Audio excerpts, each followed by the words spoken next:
Okay, so I'm just gonna jump straight into this.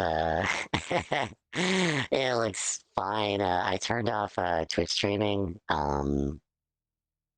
Hopefully that solves it, at least for now. I rehooked up all my wires back to my prior stuff, and it looks like everything's good. So I'm actually gonna get to my topics that I was intending on today after that friggin' fiasco of trying to figure out what the heck is going on. So, yeah, I'm not even gonna bother with the ISP stuff until later, but getting into the topic at hand, um, I really wanted to talk about gaming in general, at least the landscape of gaming in general. Has anyone looked out like at, things like Steam and been like, why is there 7,000 billion trillion games? And why do they all fit in kind of like these different categories? I really wish I was a AAA game, but I'm going to fall very short of expectations. I am a Kickstarter game, so I'm going to scam you.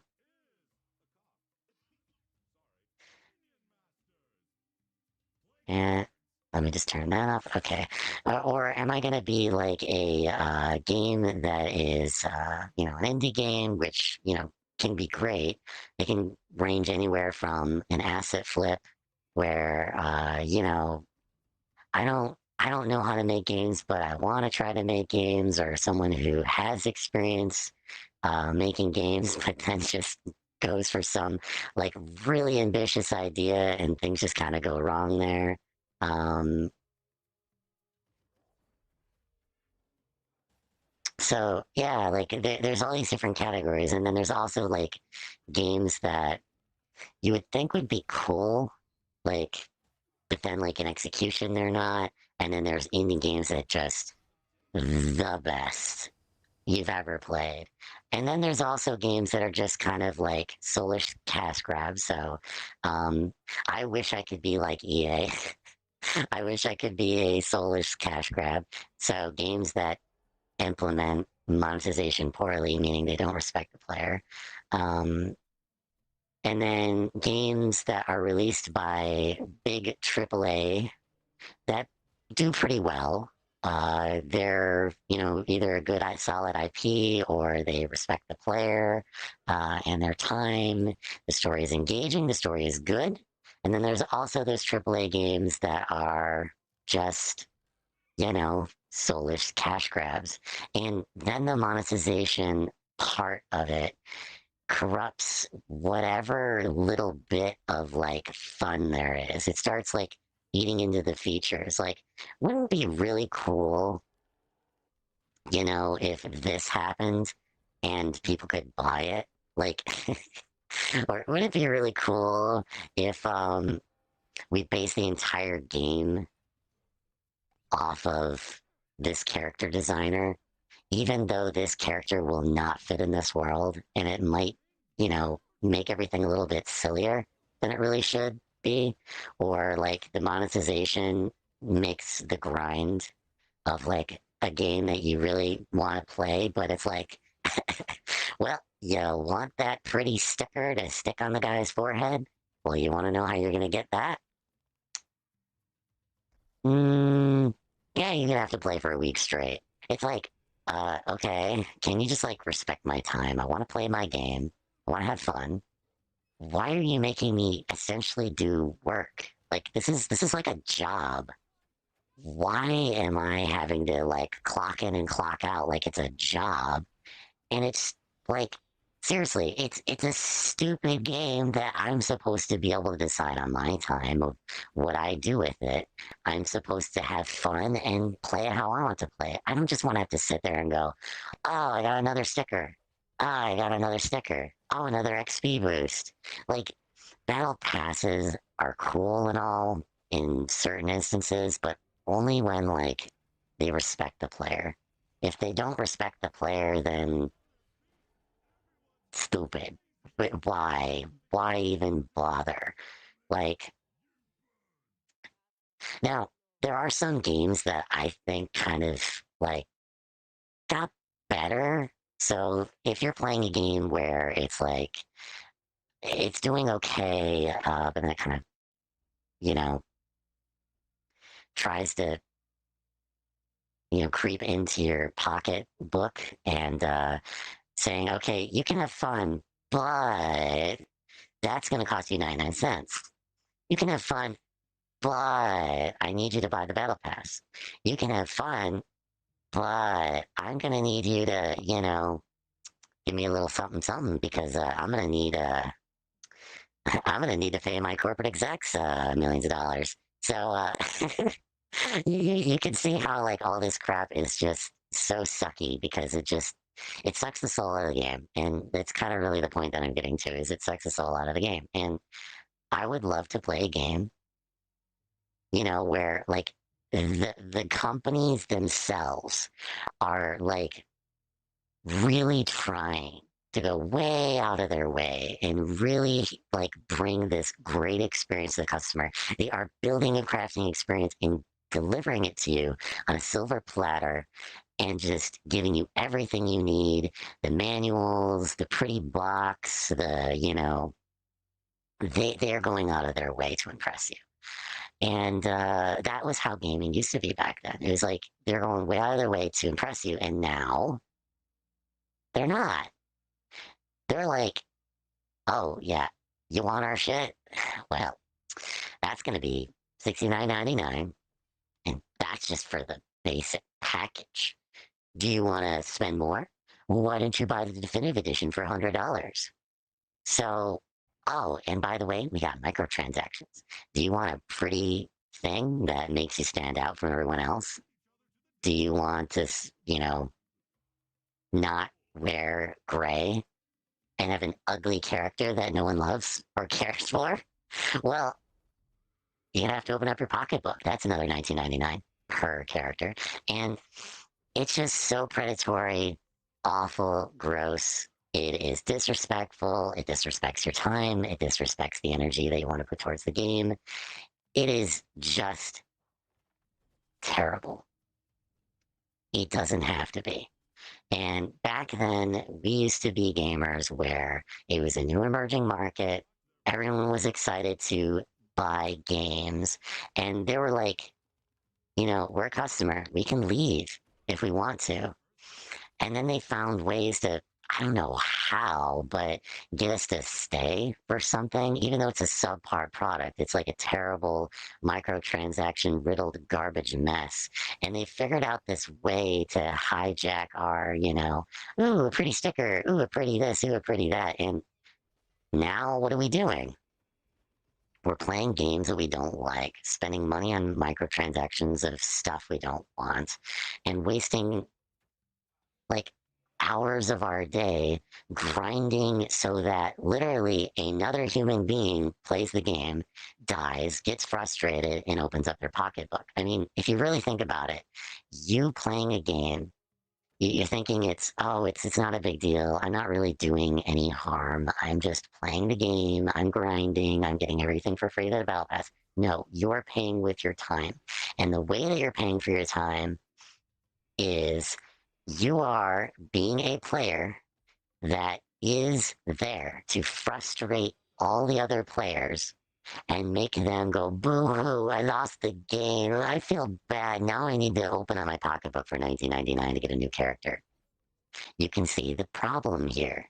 So, why is gaming this way? And why did we even allow it to happen? I just don't know. But at some point, the situation changed and customers are like, oh, it's fine, your game's not complete. Oh, we understand, take your time. Oh, you announced the game and it was literally a pre-rendered trailer. Oh, that's fine. You don't have to make it as advertised because we'll eat up that shit because it's probably, the only option we have. Because what other option do we have? Like, what other games out there are AAA that don't all do this? And if all AAA games do this, then nothing's good. So then what are we going to do now? Like, oh, we went to Assassin's Creed now. Okay, now we went to Assassin's Creed. It's still the same kind of the same thing over and over again. Okay, what about the other stuff? Call of Duty. Well, it's still kind of, eh, it's okay. It's good, I guess. Still microtransaction is all hell. What about any of the other stuff? Eh, it's still kind of okay-ish. I mean, even some of the card games and stuff is getting a little, greedy. I mean, like $80 card packs and stuff for digital pictures. I mean, if we complain about NFTs being bad, we're still paying for digital pictures. So you can get how stupid this is. It's just like, okay, so we'll spend $80 for pretty little pictures. And I just find it so annoying because they put these nowadays put features behind paywalls. Like, I just want to play the freaking game. If you're going to give me characters with certain advantages, which is a feature, or you're going to make it so that, when I'm playing the game, that I'm going to have more fun only if I open my pocketbook, then what am I doing? Like, why am I wasting my time trying to enjoy myself playing video games if all it is just this endless nonsense of these like games that they play? It's just constantly like, you need to be a slave to this game and you need to feed it for our players so that, they'll open their pocketbook. And in the end, you're gonna, get someone to spend money on a cosmetic because they got so frustrated and emotionally upset. Boo hoo, I lost game, open up pocket, give me shiny character, make me feel better. And they know how to play that game. And why can't it go back to the old days where like they are serving us? We are the customers. We're the ones that are voting with their pocketbooks and saying, I want this game. I want it to respect me.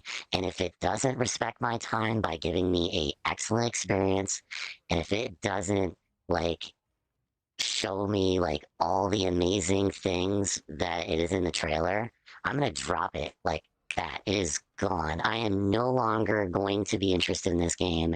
I am never gonna play it, never gonna give it my attention. You're gonna get poor sales. Boo hoo you. But now they can just slap on microtransactions and almost skirt by that process that used to kind of help with, kind of weeding out low quality garbage that, they show to us with these AAA games nowadays. So the reason for this topic overall is I've just been immensely frustrated. And I can kind of give you a little bit more of a concrete, like, what is it that I feel is missing now that's got me so upset? Like, I can't go back to Modern Warfare, for instance, Call of Duty, like the old ones, and not get malware or get hacked or get cryptoware or some stupid garbage nonsense. And then they shut down all of this stupid, like open source amazing stuff that gets released and saying, nope, it's not our official servers, but then they won't fix the actual problem. So you can kind of see this, or yeah, we'll give you the game for Call of Duty, but I don't want you to play any of the old games. We're gonna shut down our servers. Oh, okay, I'll just make a way around it. No, you gotta use our official stuff. It's like, what do you expect me to do? I spent 19.99 on the DLC. I spent $50 on the game on release. I bought the other DLC for 24.99 because it looked amazing. And you're telling me you're shutting down the servers. What the hell? I just want to play with my friends. That is it. So what am I supposed to do then? Like what are we supposed to do? They're creating the situation where it's been okay to sell us a product and then take it away. Like that's why there's just so many discussions out there of just all these different things, and why I think it's really important, like the preservation discussions and all the other things. I mean, something needs to be done, really.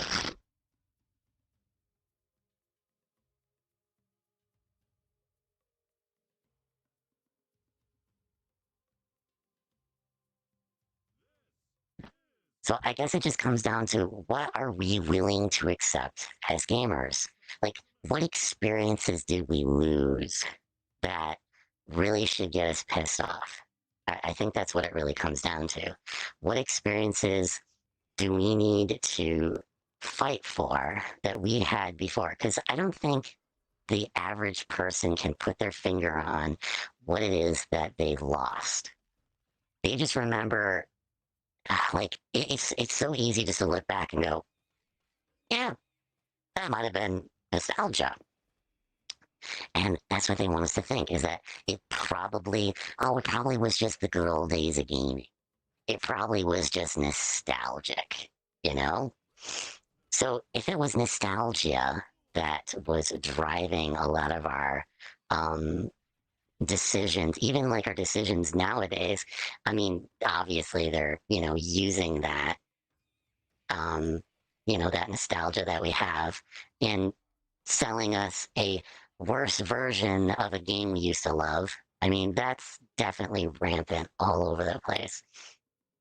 But if we knew the reasons of why back then we were treated like kings and we were given choice and quality games, and we were able to, go, hey, if your game doesn't meet up to my standards and I don't have fun with my friends, which is a bare minimum, it is a very low bridge, very small amount of expectations that I need from this game to be able to spend money on it, then I'm not going to spend money on it and your game will flop. It will not make sales. I mean, it just makes sense, right? And there obviously are other industries that are kind of doing very similar things, which is kind of egregious. Like, I don't know if you've learned about anything in the planned obsolescence, side of things, but it's terrible. Um, Nowadays, if you want a product, back then the product was way, way, way, way, way more higher quality, would last, a bajillion years. And that's why there's such a big market for, like older stuff, because it just lasts. And then now they're selling us things because we keep demanding at a cheaper price because inflation keeps happening, all these stupid, economic cycles that happen. Now, I guess the question is that what are we going to do? Like, what are we realistically going to do in order to, fight back for that quality that we need? How are we as a consumer going to get back to the good old days?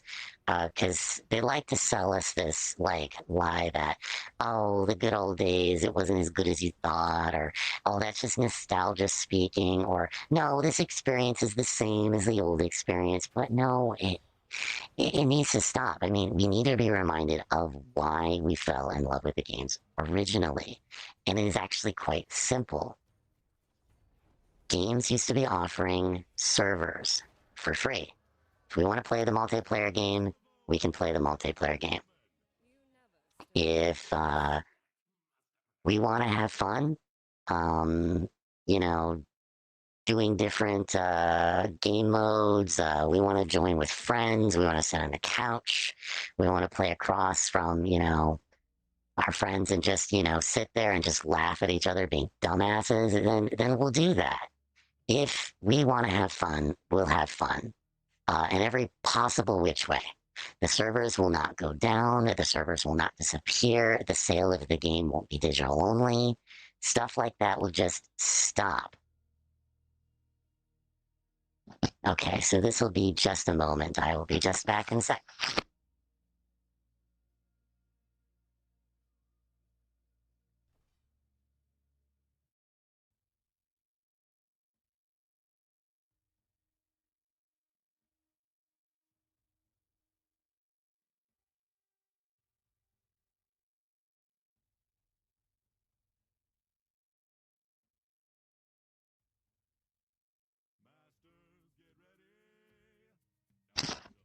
So yeah, we had a game packaged to us. It was presented in beautiful, packaging. It's a physical game. It was there. It was marketed. They had posters everywhere. They gave us free, like, whatever, a little keychain or something, or they'll have some promotional item out there for free for us to go and like or even a gaming magazine to open up and go, wow, look at that great game. And they actually spent time on it. Nowadays, it's review sites that are a little bit biased towards certain games and stuff like that. And you're like, okay, you will love this next game. No, I'm making that decision up myself, but okay, cool. Yeah, so like we used to be getting all these things, like, and we could go to like E3 and, they would actually show us the game. Like they're bending backwards to just show us the trailer. They're making a big hype thing. They're spending the money on the actual marketing to go, look at this amazing thing. Oh my gosh, hype. Yeah. And you can like, it's like a big party thrown for you for free. You can go, well, EA obviously take a price, whatever, but it was essentially for free. They are giving us a physical copy. They're giving us free server connections. They are giving us a guarantee of a physical product. They are giving us a good quality game that isn't missing a single thing, and everything is on the disc, and everything works. And you have an asset that you can sell and you can buy. You can buy used, you can sell your brand new game that you buy because you just wanted to try it once, and it's good to go. I mean, you can do all the things and get the experience out of the box. But no, you don't get the experience out of the box nowadays. And I really don't get why that's just such a difficult concept to understand. We want a product out of the box just to work. Why does it have to be so complicated? Why do we have to go and beg and plead for a quality game? And why do we have to kind of have this mindset that it is okay to trick the consumer, trick you, saying that, oh, okay, guess what? You right there are gonna be getting this. I know I said it was gonna be like tomorrow, but priorities, bad management. We're just swimming in money. We're too distracted. Oh, you know what? We're being inhumane, and we're not treating our developers right. Or yeah, our executives really want that. $500,000 bonus. So sad to say, but you're not getting that. How did they deliver a product back in the past that gave us everything? Like, how do these excuses still fly? They gave us everything on a silver platter back then. So how does it fly that all of these excuses and all of these, like, oh, my quality is this and that, and oh yeah, like, we don't like our people, and we're like, how did they get their shit together back then? I don't understand why that there are excuses nowadays, and it's been kind of this accepted thing. It's fine. Take your time. We understand. Like, why is it a thing? Why? It shouldn't, and it never should be tolerated, but yet somehow we've allowed it, and it's just, perpetuated and infected the entire industry.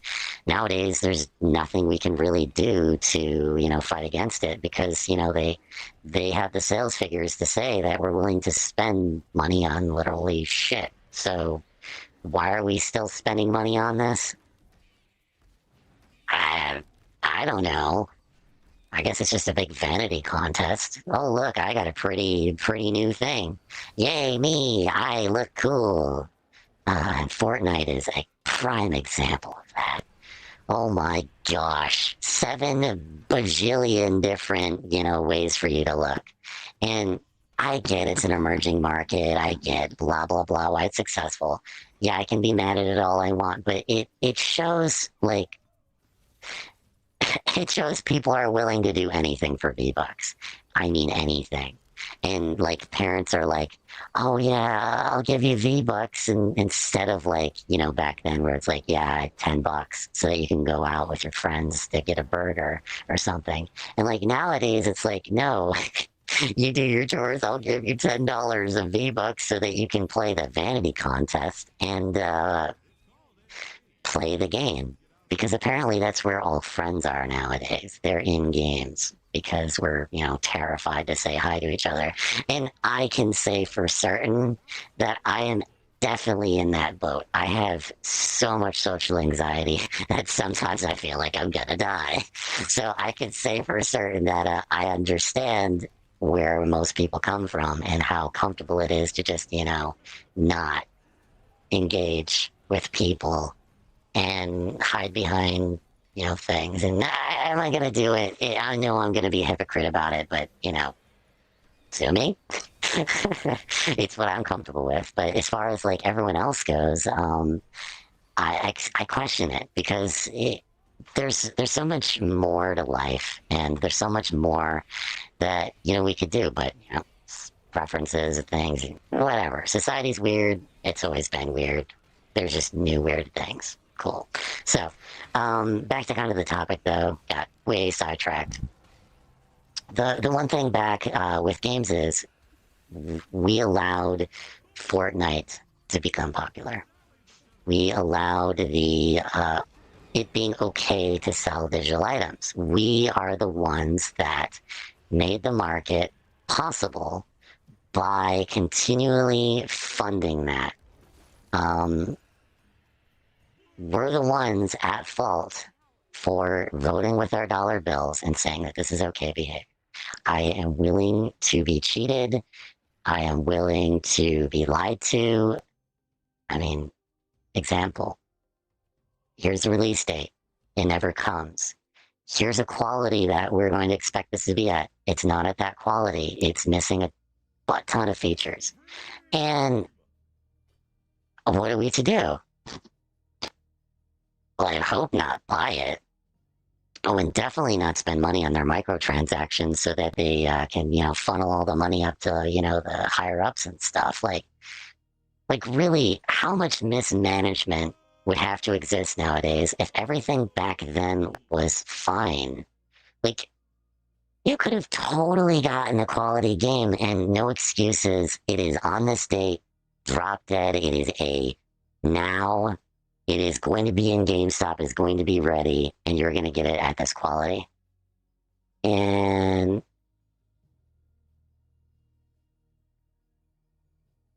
okay, it seems like my bit rate dropped again. Lovely.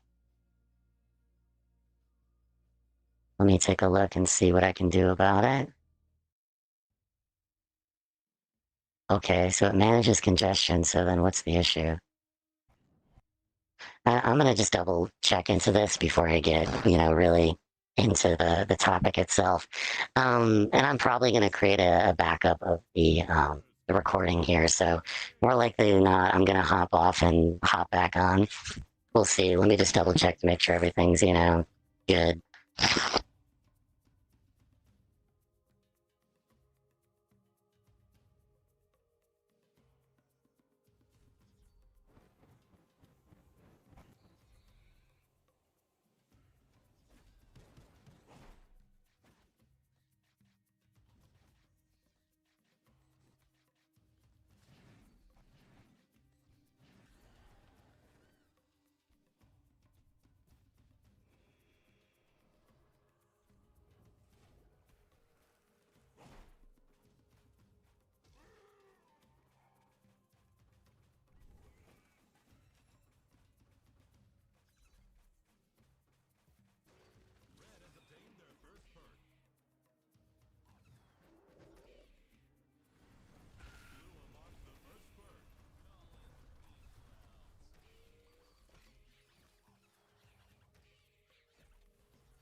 Yeah, so I'm just checking everything just to make sure that everything's still running. If it is, I will continue. If not, then I'm gonna fiddle around with the settings again. Let's see what we got here. That streamer files and R for recordings.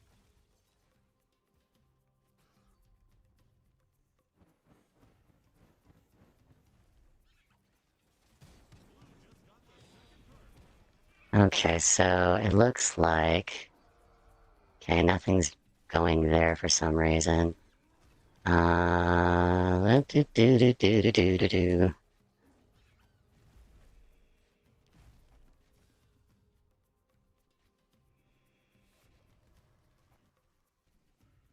Do do do do do do do do do. Okay, dun dun dun dun dun. Automatically record when streaming. Settings, general. Settings. And... Oopsie. General. Automatically record when streaming. Keep recording when streaming stops. Nope. Okay, so that should be good. And I'm gonna just hit start recording now. And just in case, you know, something stupid happens where the quality does dip down, at least I have a fallback. That way I can stop this, you know, starting and stopping thing. Cool, so that looks good. And let me just make sure I have like tons of space. Okay, yeah, there's plenty of space. Okay, back to the topic at hand and enough of that nonsense. Okay. Um, well, before I do that, I should probably just double check the stats. I got no drop frame, so seems good to me. Render lag, it looks like. Okay. Not a big deal. I think we can, you know, continue with this topic. So, the part of this where I'm kind of getting to a point is we at some point accepted this as being something that was okay, and it shouldn't be okay. These are the things that I think we need to demand. We need a complete game. We need 100% access to it at all times, as if it is a physical product. We do not care if the world ends, and there's no such thing as the ability to use a computer, and I need to download the thing to a thumb drive. I want to download access to that game. I don't care if Steam goes down. I don't care if, you know, there's no connection to servers. I don't care if the store is closed and I can no longer buy it anymore. I want access to my game from now into infinity. I am not renting it because it would say I'm renting it. I am not subscribed to it. And then if you decide to drop it at any time, I am not wanting to be tricked by terms of service saying that I own the game as long as we don't go under the company. I don't care if the company goes under. I bought the game. It is a product. I own it. I do not want it to be taken away. So why would it ever be taken away? So first thing is, you know, access. The second thing that I think we need to ask for is to have the game of, you know, obviously available, have a certain way for us to download it. And even if you don't provide it, like if the company's, you know, no longer has the download anywhere, it should be okay for us to own a copy, distribute copies, whatever. Because if we have a copy of that and we spent money on it perpetually forever, we should be able to do anything to that copy, to change it, to mod it, to update it, to do whatever. We should have rights to that as if we owned it, as if it was a chair. So the rights do need to change. We need the ability to literally mess around with the source code and mess around with the bits and bytes. Obviously, it makes no sense to be able to, you know, make money off of someone else's game. I don't think that is ultimately a good idea and something that should ever happen. But as far as like having the ability to, you know, do whatever we want with it, because it's just like a chair, I think is really important. Because if we want that product and we want to install it on a toaster, like put Doom on a toaster, a smart toaster, I think we should be able to do that. It just, it's our property. We spent the money on it as if we bought a chair. So I think the rights need to be obviously fixed. I think that our refund rights have been eroded. So I think that if we want to, we can have that game and we should be able to play it as long as we own it. And if we want to give up ownership of it because the game was absolutely terrible, then we can get a refund. And I absolutely think that a refund should be available for quite a long time because we do need to be able to get a refund if the servers close down, the company closes down, or something funky happens. Because if they took away the right of ownership later because of some unforeseen circumstances, that's robbing someone of their property that they spent money on, like a chair that they bought. That product they own, and at no point should they be denied access. Otherwise, a refund or class action lawsuit should be possible to demand getting a refund because it is a form of defrauding the customer.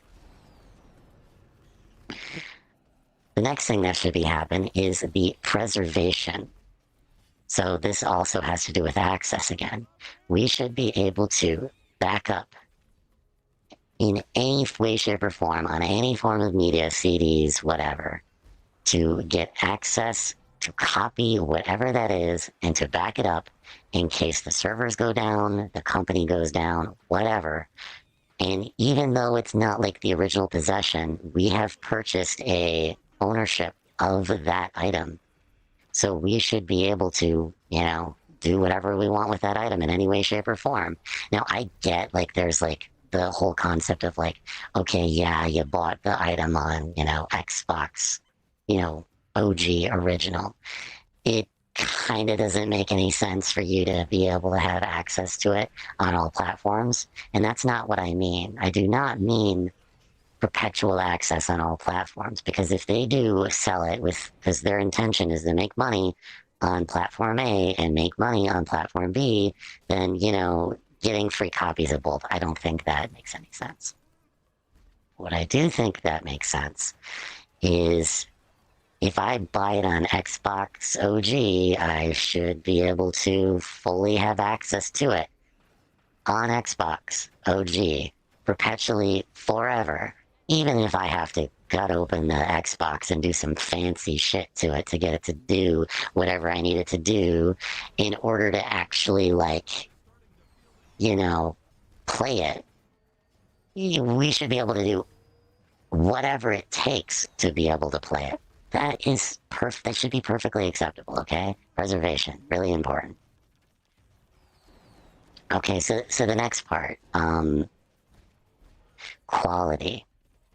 I think it's reasonable to have the expectation that at launch, whatever you promise me, I should be able to have access to that, have it fully functional, bug-free, and I think it's fine if you have bugs and a feature that is promised is not working because the scope changed or some insanity happened or some unforeseen thing in testing, because you can't test everything, but it's okay for people not to test their stuff and then just to launch it and then just say it's okay, or even to have a known issue of a game but not publicize that we know about it.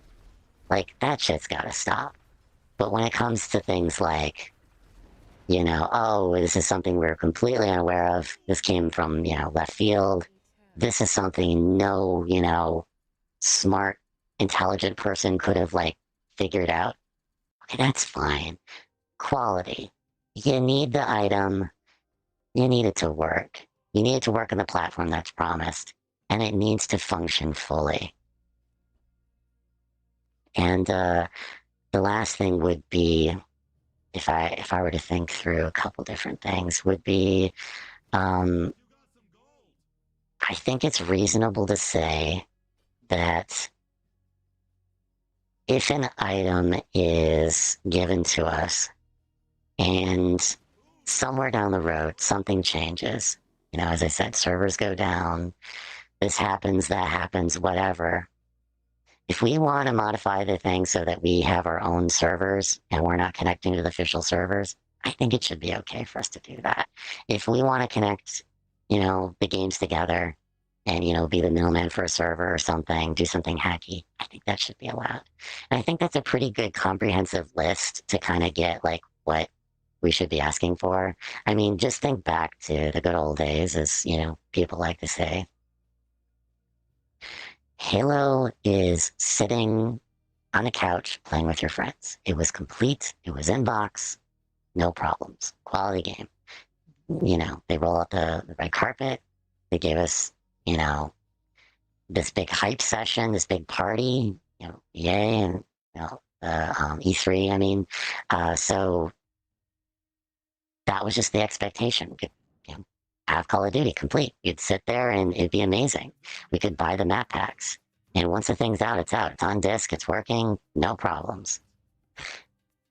And then, like a lot of the more like bigger events that have happened lately are things like, yeah, Halo Infinite.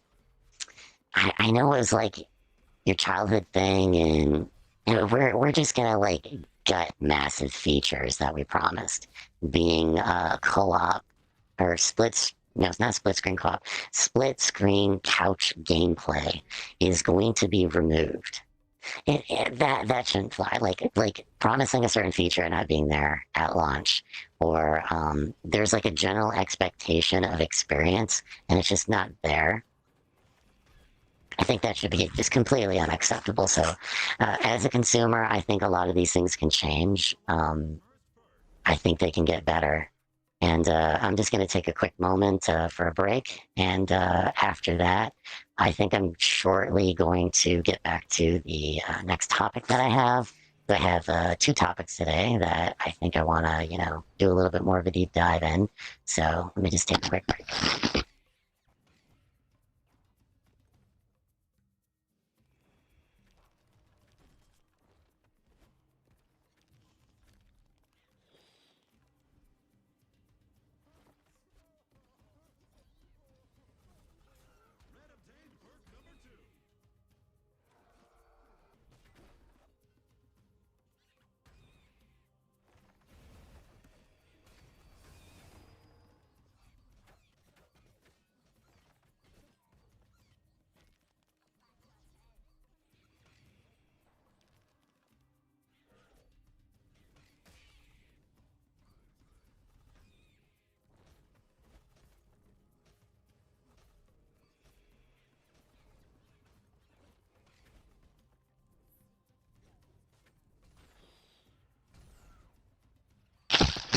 Okay, so my next topic is the soul of gaming. This is a kind of a more touchy-feely, or like it's not really a concrete thing that I can explain. So I'm gonna kind of have to define it a little bit more clear. So the soul of gaming is, if you ever remember playing a game like Halo, for instance. It was a great game back then where you could, go to the store, pick up a disc, and you would be very majorly hyped about the game because, everyone you heard your friends playing it, you're like, oh, I totally need to play that. Oh, if I only have like 10 or 20 bucks, which seemed like $1 million back then, which I think is just totally silly. But yeah, it was like something like of a big deal if you were the one kid on the block that had the one copy of Halo, so that all of your friends could come over. You'd have a bunch of controllers sitting around or something, and you could just sit there and just play. It was great.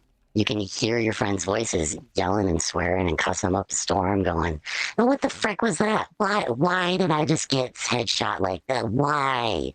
Like I was just around the corner there," and, and stuff like that. But it's like really a good feeling to just have that like excitement.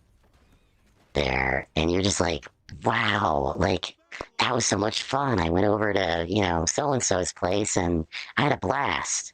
That was a great experience. I am just to the moon of like how, like they become nostalgic memories as you get older. And it's kind of like that feeling or that the soul of like gaming itself that seems to be just missing nowadays. That experience doesn't exist. And yeah, I know part of it has to do with like, you know, playing games with people and, the landscape kind of changed as far as, how society is a little bit, but that's not really what I'm talking about. That's why I said it's going to be really difficult to define what the heck I'm talking about here. So I think I'm just going to keep giving a couple examples to kind of explain this concept. Okay, another concept, a single player game. Think back when Legend of Zelda came out, and it was it was amazing. You were like playing that game, and you were just so entrenched in like wonder and imagination and like delight. Everyone around you was talking about the game. You were genuinely excited about how good the game was. It was like it was like this amazing single player story, and oh my gosh, the graphics. You understand like how expensive, the Nintendo 64 is, and oh gosh, I heard the one kid on the block got it, and oh, he's so lucky. He got to play Legend of Zelda because his mom's rich or something. You hear stuff like that a lot, and yeah, yeah. So like you would hear it through the grapevine, but then you would finally get it in front of you. What you've been hearing about all this time. It's like Christmas. You finally open up the box, and you're genuinely excited about how wonderful it is that you got a Nintendo 64. Now, your mom or parents, probably being dumb, probably gave you a cheap garbage game. And, there was a little bit of struggle where maybe you had to put in some time to get some extra chore money. You were disappointed at that time, depending, on because experiences vary. But you might have wanted to, get that game. So you just scraped by and spent all of your time, doing extra chores. Can I mow the lawn, Dad? Can I, I'll do anything. Just give me things to do. I need money. I need Legend of Zelda. And then scraping by all the money to get it, and then finally having enough, and then getting the game, and just playing the heck out of it. You sat down and you're just so absorbed in the story. Your eyeballs were glued to the screen as you just watched the delicious eye candy and graphics, feeling like a hero, being able to play the game and, save the princess and save all of Hyrule. And the story was engaging. The characters were interesting. The story pulled you in and you really felt something. Like that is the soul of gaming I'm talking about. Now, obviously, there's a buildup of like events that happen to get there. And it's really hard to explain how, like nowadays, it's so unexciting to unwrap a video game nowadays. It's so unappealing and generic. And yeah, I've seen that done. That was cool, I guess. That wasn't worth $10. That wasn't worth $50. Whatever. Or, the AAA game, which is the last topic we talked about, just falling way out of expectations. And you're just like, what the hell? Where is the good gaming? And then everyone's like so whiny. Like, if you go on like YouTube and watch some rando documentary thing, everyone on there is just so whiny to kind of like give a reason of like why it is that way. It's like, oh, it's never been that way. Oh, you're just nostalgia. It was nostalgia.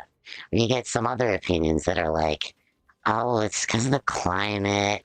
You mean crunch is a big deal, and um, maybe they're just not paying their developers enough, and we're trying. I mean, it's no fault to them. They're trying. I mean, they're trying to create good, engaging content, but not understanding like in the gaming industry, what is it actually like? And even if they, gather information from, people in the gaming industry, I think one of the topics that is always missed is the soul of gaming. Like, I'm trying to sell you a game, okay? And I kid you not, this is actually a real thing. I am a game developer. I am planning on trying to sell you a game. So if I'm trying to sell you a video game, then am I selling you a product? Am I building you a chair? Am I giving you something with a function? Am I giving you an experience like going to Hawaii or something or Disney World or whatever? Am I giving you a service? Am I, helping you out with a thing and to do that thing well? What am I doing if I'm building you a game?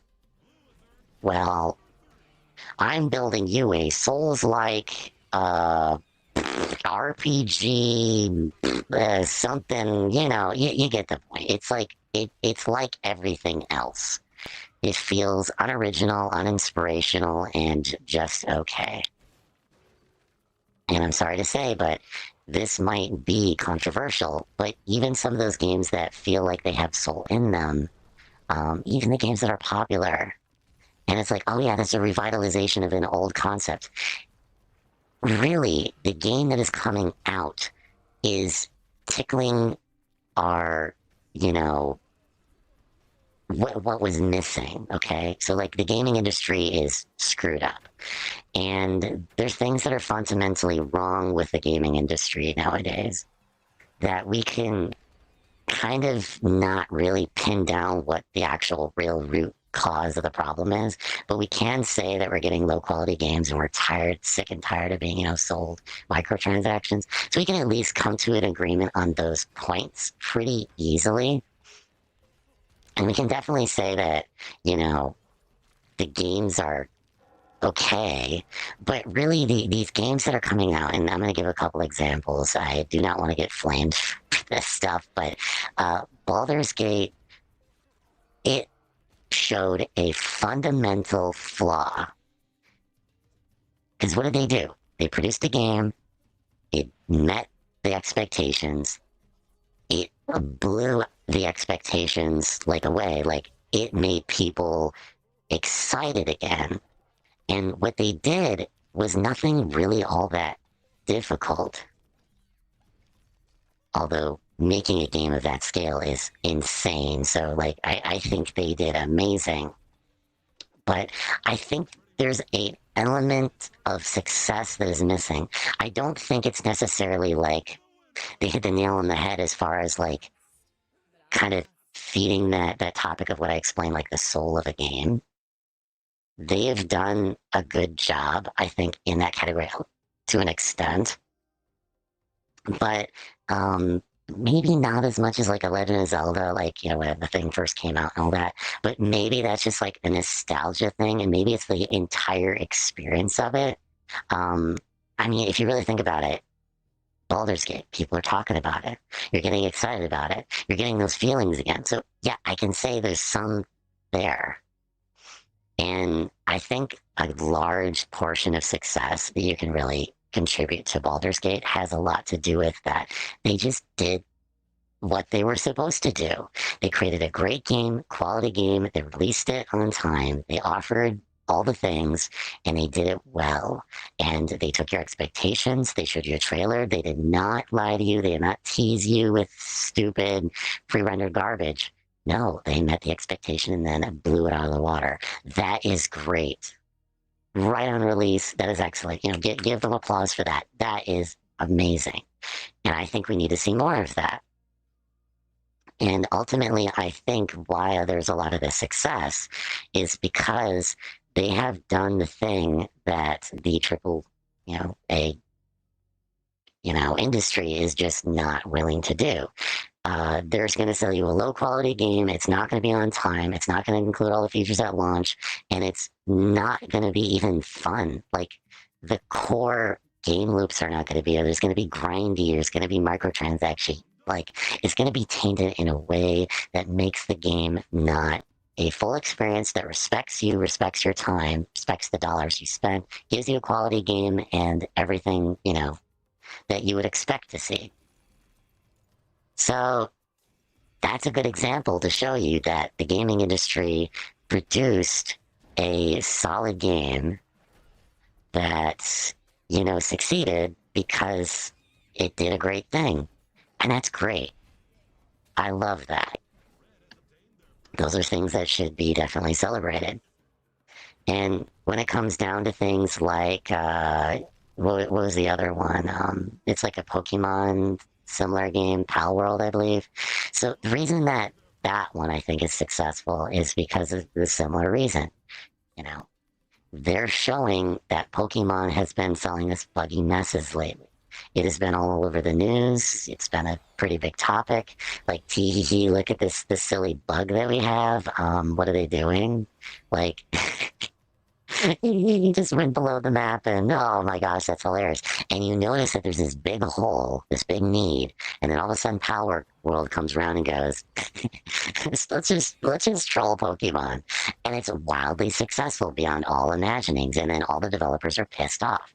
And you wonder why, like, there's these polarizing views of like developers being pissed off. You wonder, like, what is in their head? Like, are these developers stupid? Are they jealous?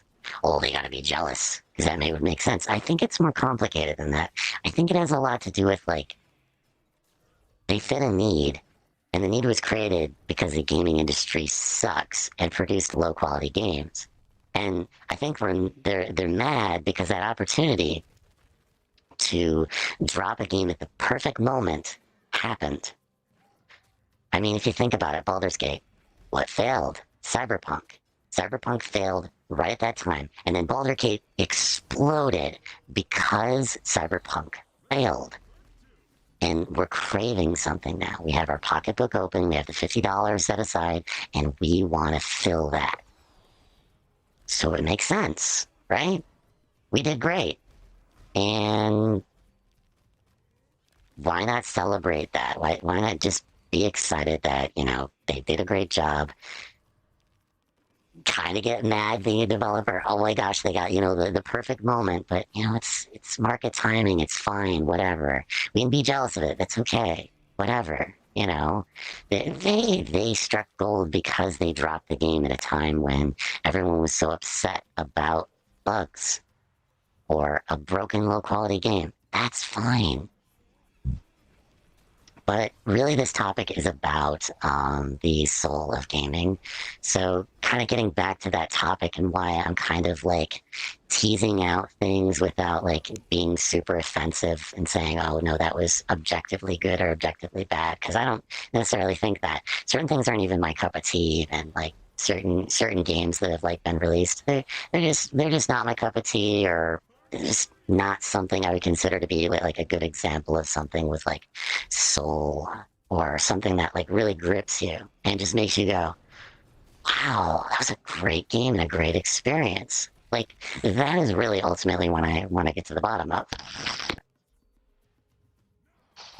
And in order to kind of explain that complex, feeling, I kind of have to trudge through a little bit of dangerous waters and, poke a little bit at different reasonings of why things might or might not been successful. And that's fine. Or say, certain games don't tickle my fancy. That's fine too. Yeah. Or a game successful. Woo, I kind of don't care. It's not like a game I would play. And that's fine. I can dislike a game. It's fine. Anyways, so moving on, just to kind of give you a little bit of my preferences, I don't really like a lot of RPG games. I don't play a lot of them. I do enjoy games that are like super unique or interesting, or the odd games are always fun. Steam dumpster diving is fun. Trolling, playing a game the wrong way is obviously very fun. Um, just, social games that are fun to play. So just to kind of give you a little bit of my preferences, just so you think I'm not just like making fun of a game for like no particular reason and have like no um, good reason to kind of dump on a game or give it any form of like negativity because I kid you not, the fanboys are insane towards anything that people love. They are willing to, fight you about it and explain to you why it's the greatest. Cool. That's good. But, not for me. It's fine. Moving on. Anyways, I should just, like create a banner, cancel me. I dare you. And then as soon as that happens, I get a whole bunch of comments saying, great. I can laugh my ass off at it. Okay, anyways, I'm getting way off topic here. Um, so kind of going back to my main topic again before I get super distracted, which it just seems to happen. The soul of the game. So as I've explained with The Legend of Zelda and just having that feeling, that whole experience, like from start to finish, you just feel that and you're just like, wow, like I accomplished something. I defeated Ganon. I did a thing. It was cool. I enjoyed the experience. I felt connected to the characters. I felt like I was good progression. I felt like I wasn't grinding. There was really good things all around. Um, Now, if I'm talking about like Halo, where I gave that example of like sitting on the couch and like, everyone's like, yeah, Halo. And like, going around and, big E3 convention and there's just so much hype and people are like hugging their Xboxes going, oh my gosh, this is the best thing I've ever, and just, it's amazing to see. And I'm happy for that type of thing. And I think more games need to have like an essence to them, a really like deep feeling of connection to those characters. That you feel that you understand their motivations, you understand what they're struggling with, and there's some like how do you call it? Is it whitewashing things? Is the generalized term, just to kind of explain what I'm getting at? You're taking a character and you're making them politically correct. You're making them like boring. You're removing the suffering from the character to make it feel more E-rated or whatever you have to do to that character to make it very like because it's important for you to make a connection to the character, and whatever hampers that and makes you care very little about that character and what their experience is and all that stuff. And I really think a lot of like modern gaming does this kind of crap. Let me kind of give an example instead of just kind of spouting a bunch of like garble on it. Here's a good example. So I'm playing a video game, more of a modern game, and I think I might actually stream this if I can. I'm actually going to look it up.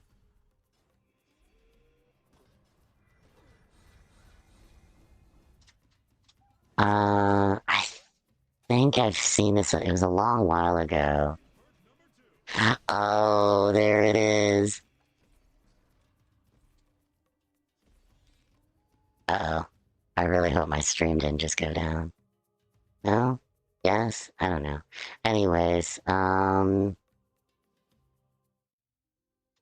think I'm actually going to stream this game because I really do think that that great things can come from this.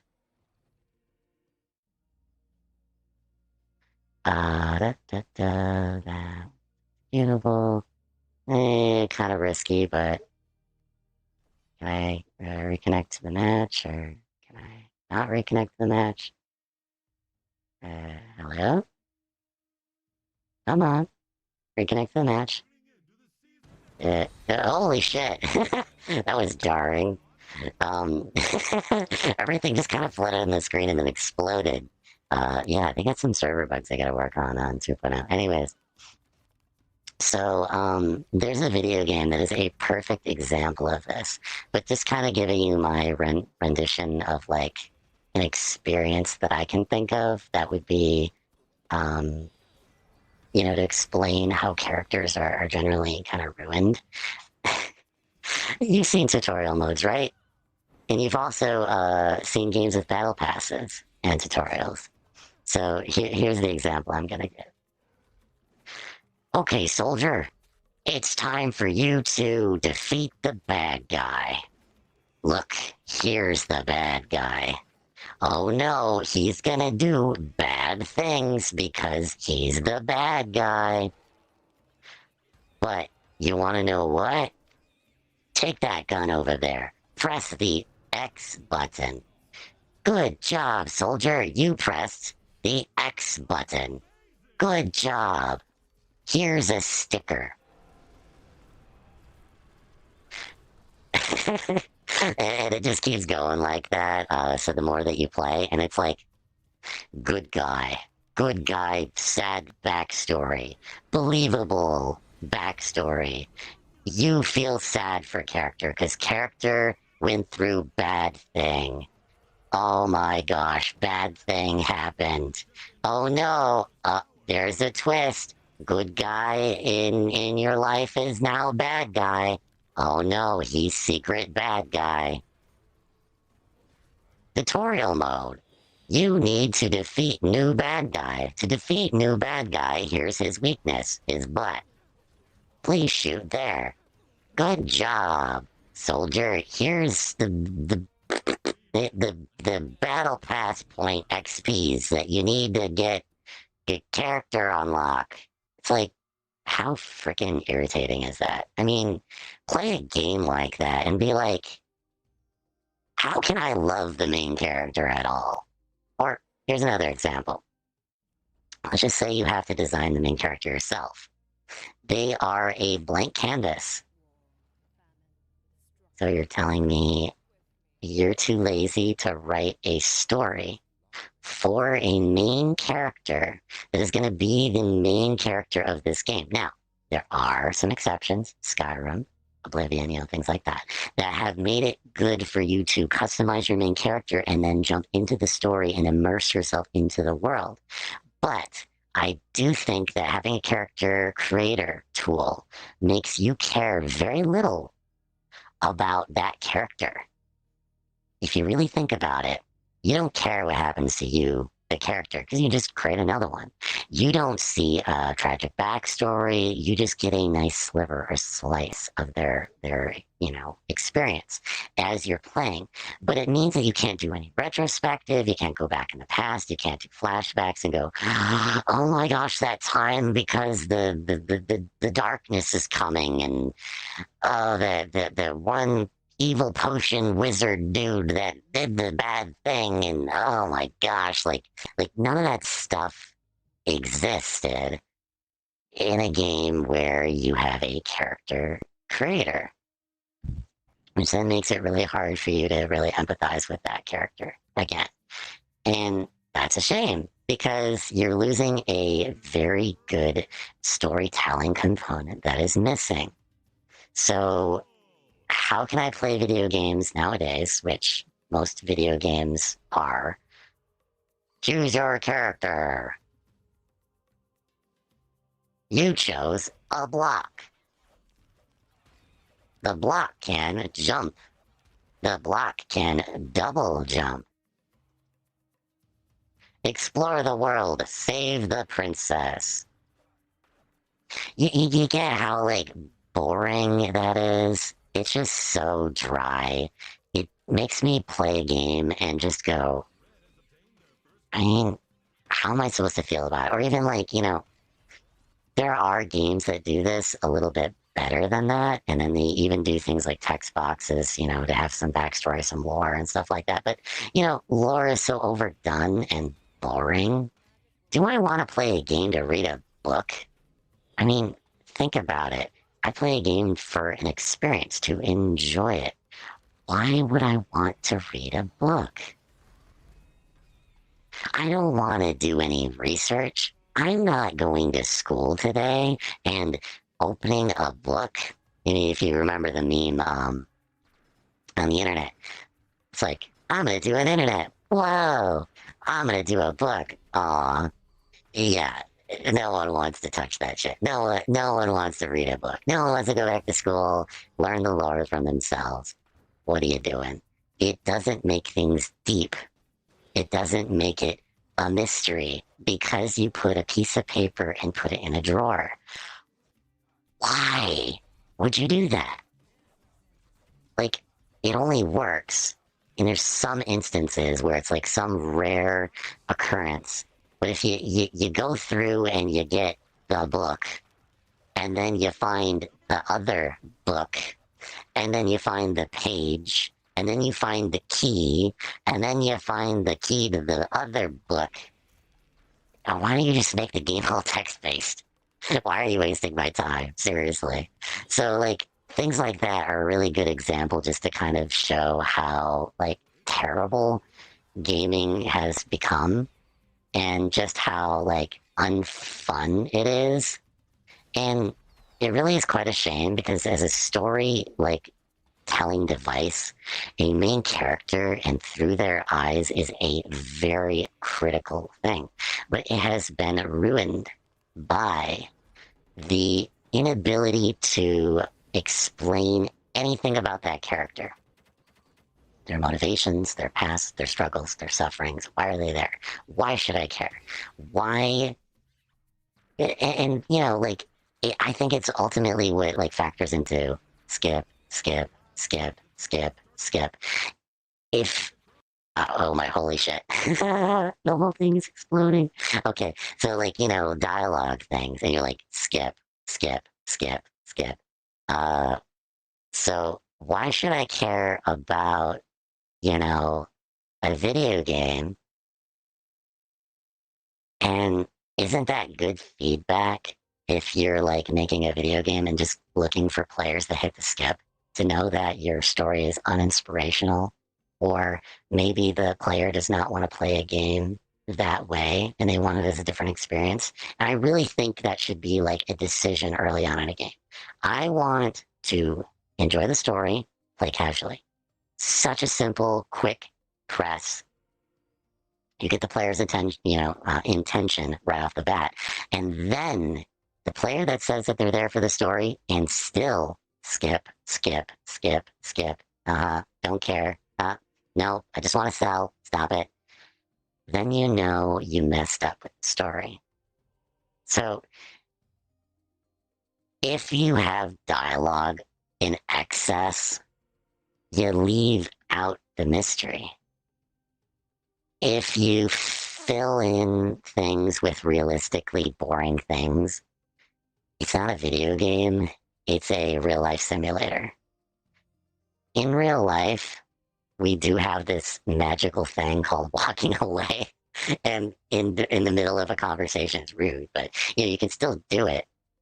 So, like, if you're playing a video game, you should be able to do a similar thing. Yeah, and I think gleaning little bits of information, like one little bit of dialogue, and one thing that an enemy said and one thing that you gathered by sneaking into the enemy base, plus piecing together another thing where you killed a guy and went through his possessions and you found a piece of paper, it's a lot more effective than 100 pieces of paper scattered all over the place, a key to get to certain of them, puzzles in order to unlock the rest. And then you assemble it into a book and then you open the book and you read it. What is this, an educational game? Why are you boring the shit out of me by making an educational game? Like, seriously, why am I even here? Like, the, how am I going to be able to enjoy myself playing that game if you're going to constantly give me chores, give me tasks to do that are uninspirational, unfun, and just generally boring? Why are you making me read like I'm in school and solving math puzzles? I don't want to figure out what the four-digit code to a frickin' thing is to open a locker, to get to the thing, to get to the page, to get to the key. I don't care. some people like that. I mean, sometimes it's a mystery and sometimes it's cool and all, but I feel it's just so lazy. How am I going to care about what the main character says? I mean, really, how am I going to care? How are you going to grip me? You have literally 10 seconds to keep my attention. Just have the character in a gravelly voice say, "This is so difficult. I'm dying. I don't know why." It doesn't have to be good. It just has to be something. Instead of on a piece of paper, "Dear Bonithrid Jr., I feel that there's been some difficult tension between us, and I must digress that this has been a difficult experience for me, and I think it's been a difficult experience for you, that the tea kettle on the stove was raging oh so fiercely as you made a spot of tea for me that one day on the summer's eve. But I digress. You must have hated that experience. Ooh, what's the experience? Who knows? Gotta find another shitty piece of paper that wastes my time by making everything overly complicated for me to read to understand what the heck is going on with the storyline. That's not deep. That's stupid. How am I gonna care? Seriously. So I'm gonna take a quick break. Just going to go. Be gone for just a moment.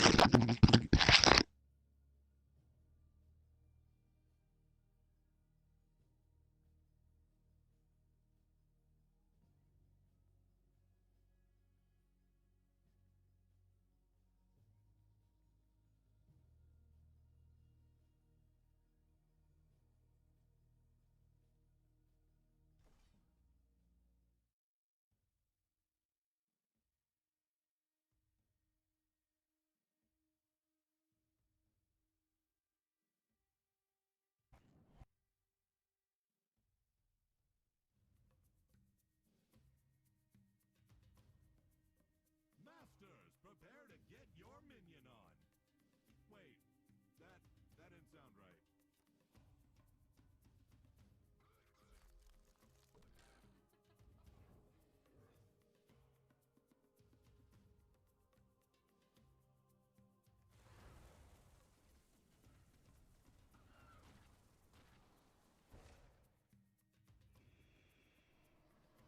Okay, so I'm back. So just kind of giving you these silly examples, just to kind of explain to you, like how uninspirational and boring a lot of the main characters can be. Like, I want to try my best to just enjoy whatever, video game experience I happen to stumble upon in my short days on this planet, you know? I'm kind of tired of sorting through a lot of video games that just do a gimmick and slap together a story as like a second thought. It's like, dude, main character, come on. Like, I need to feel something. Make me feel something. I need to like go, oh my gosh, tragic backstory, or oh wow, that happened, and that's a shocking event. Oh, I never saw that bad guy because he originally seemed like a stand-up dude, but it needs to make sense of why he was a stand-up dude and why he creeped me out and stuff like that. Like there needs to be some connection. But there isn't in a lot of games, and there is 10 trillion games out there, and those games just can be okay. Meh. It's fine. I mean, the gimmick was kind of cool. I had fun, I guess. Maybe it was worth the amount of money I spent. I don't know. Will I ever play it? Steam hoarding library says probably. I don't know. Sure, why not? Okay. So you can kind of see how I'm kind of like, I don't know, a little bit irritated about a lot of the modern gaming. I collect a lot of video games, and I don't know. I just been kind of like, why did I spend all that money? Why did I do that?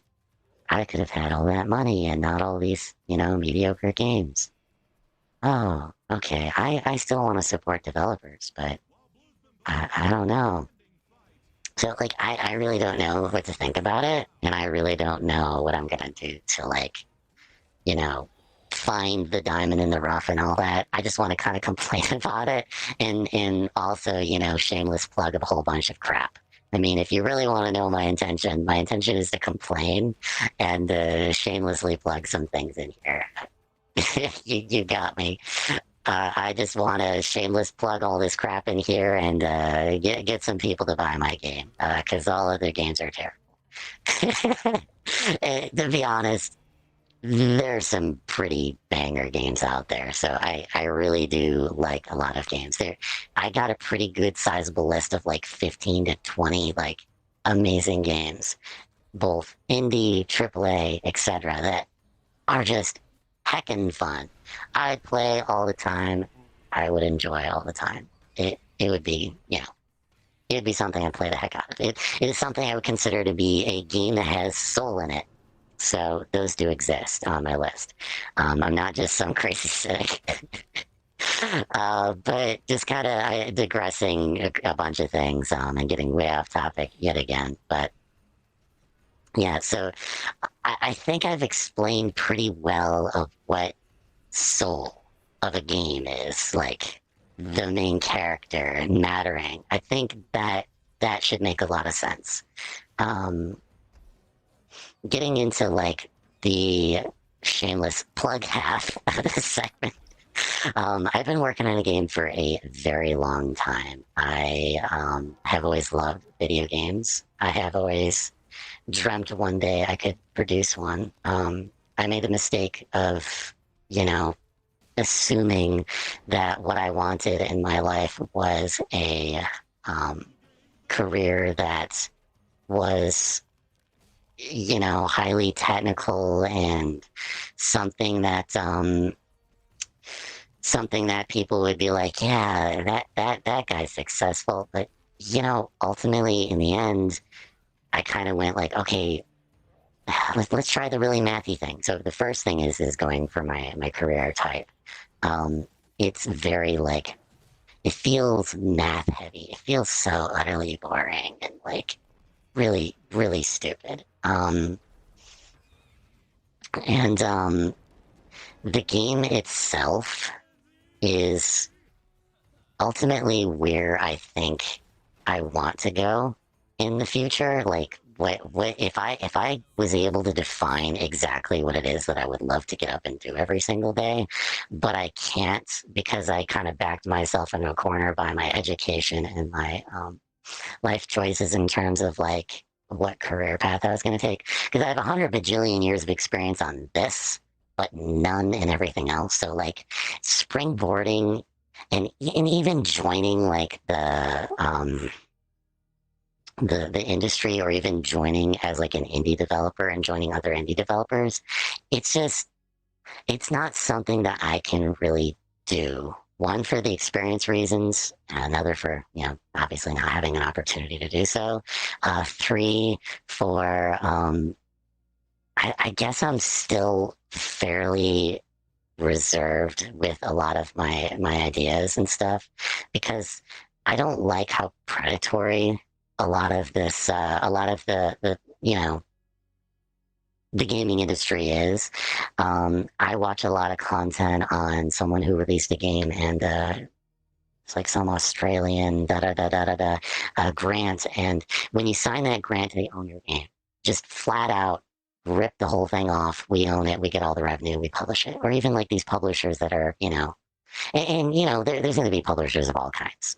Ones that do good, ones that do bad, ones that steal from you, ones that don't. And to be honest, I've already been stolen from before in my life before. I do not want to experience that again. It was honestly terrifying, and I lost a lot of money. Um, I lost essentially multiple salaries worth and had to live in not so good situations where I felt safe, happy, or really anything.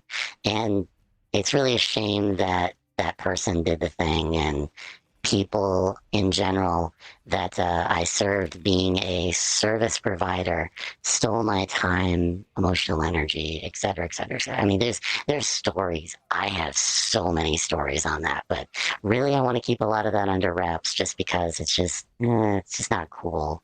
I mean, you keep professional stuff professional, and that's that. I can say it was probably the most painful, times in my life of having to experience stuff like that. Just thinking that, there are people in the world that will steal things from you. And it's quite a shame that that does happen. And I don't know if I'm ever really going to get over that. So, hence why I'm very hush hush on the games that I produce. I'm very hush hush on the various things that I'm up to as far as like technologies that I build and cool stuff that I'm working on. If I could share this stuff in a safe situation, where I could do all the legal things and all that kind of stuff and feel safe and secure about that.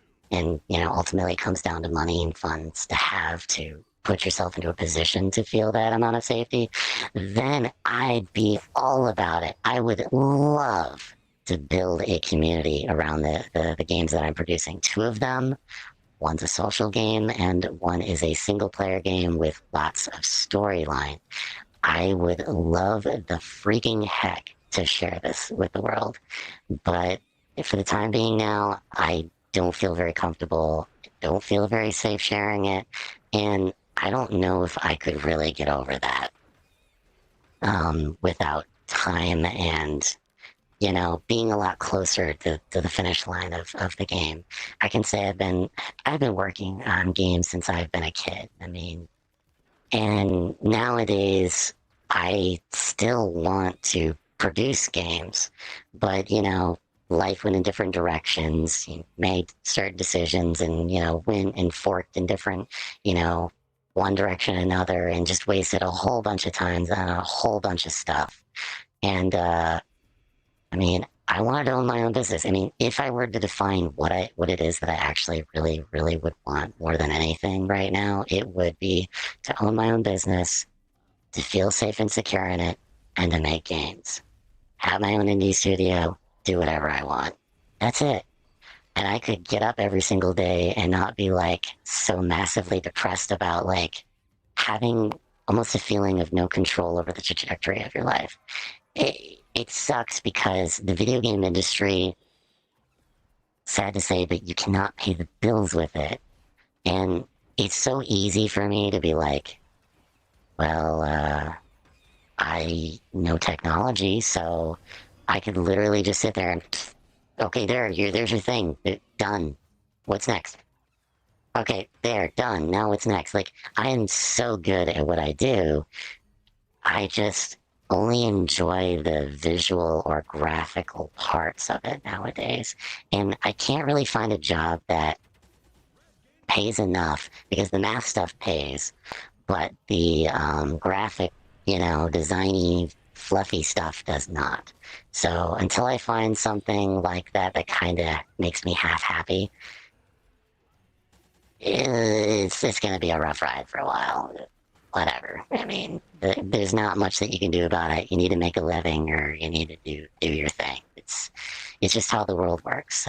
Money does solve a lot of problems, but getting that money is a challenge. So I will say though, and I would make a promise to anyone who would help support any of those fronts. If I ever do get to a point where I even feel comfortable, because it feels gross to me to kind of just go, yeah, you can help me meet my goals, but to meet my goals, you got to open up your pocketbook. Oh no. Like, I do not want to do that to anyone because, everyone's got their own stuff and own lives and stuff like that. And their goal is not to make, all the things happen. I just wanted to throw it out there that I would love for people to say, that's a great idea, or I would play that game. That's something that I would thoroughly enjoy. I'd buy it if you would release it and stuff like that. Like, that kind of support would be amazing. I would love the heck out of that. And I'm not at that point yet. I want to get to that point, but for the time being, like, it doesn't matter if I mention a couple personal things, but my sewer line exploded.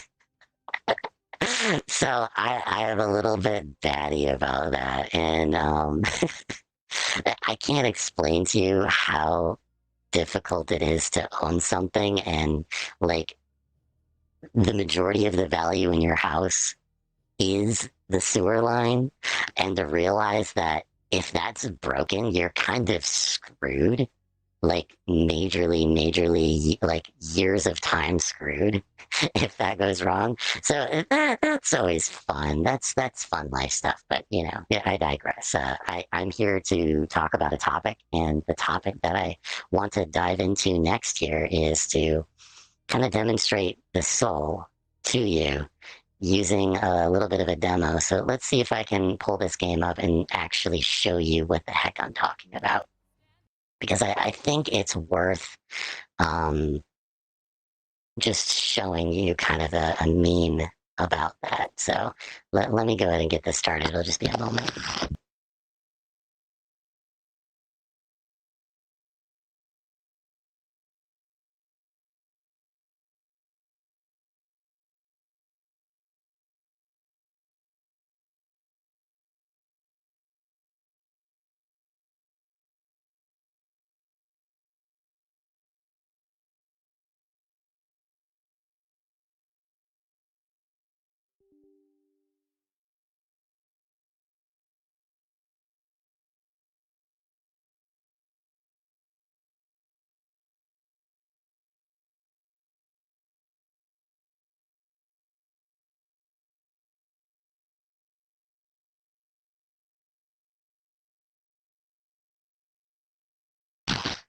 So just to kind of state, there's a couple topics I want to kind of dive into. The first one is I want to demonstrate what soul is.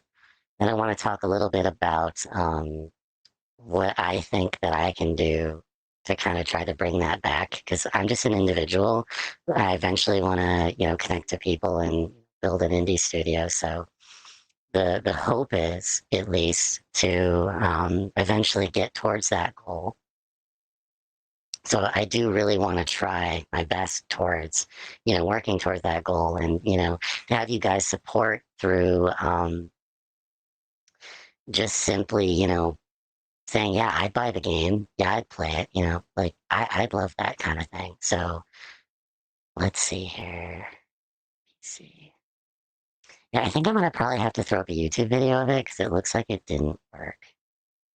And that's fine because the game is very well documented. I would love to do like a let's play on it, but I don't think that's probably gonna happen. So let me go ahead and just double check this.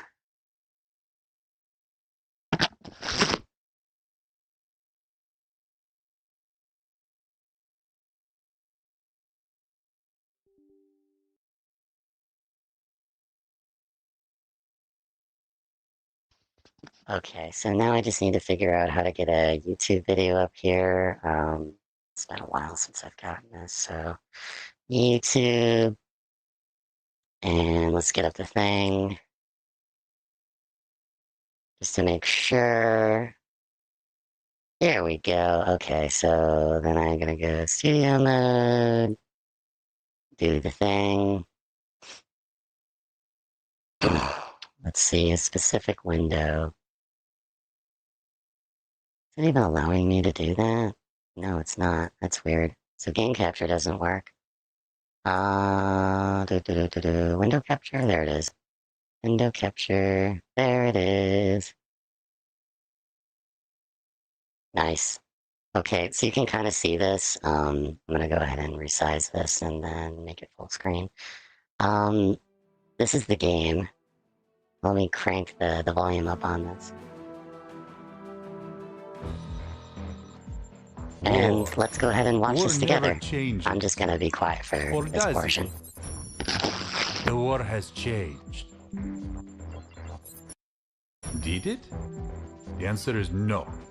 Unless it is yes. No, of course it is. is war. Yes. No. Yes? Here's your objective. Blah, blah, blah, blah, secret base. Blah, blah, blah, blah, plan. Blah, blah, blah, nuclear missile bomb. Blah, blah, blah, counting on you. Utmost importance. Win. Good luck.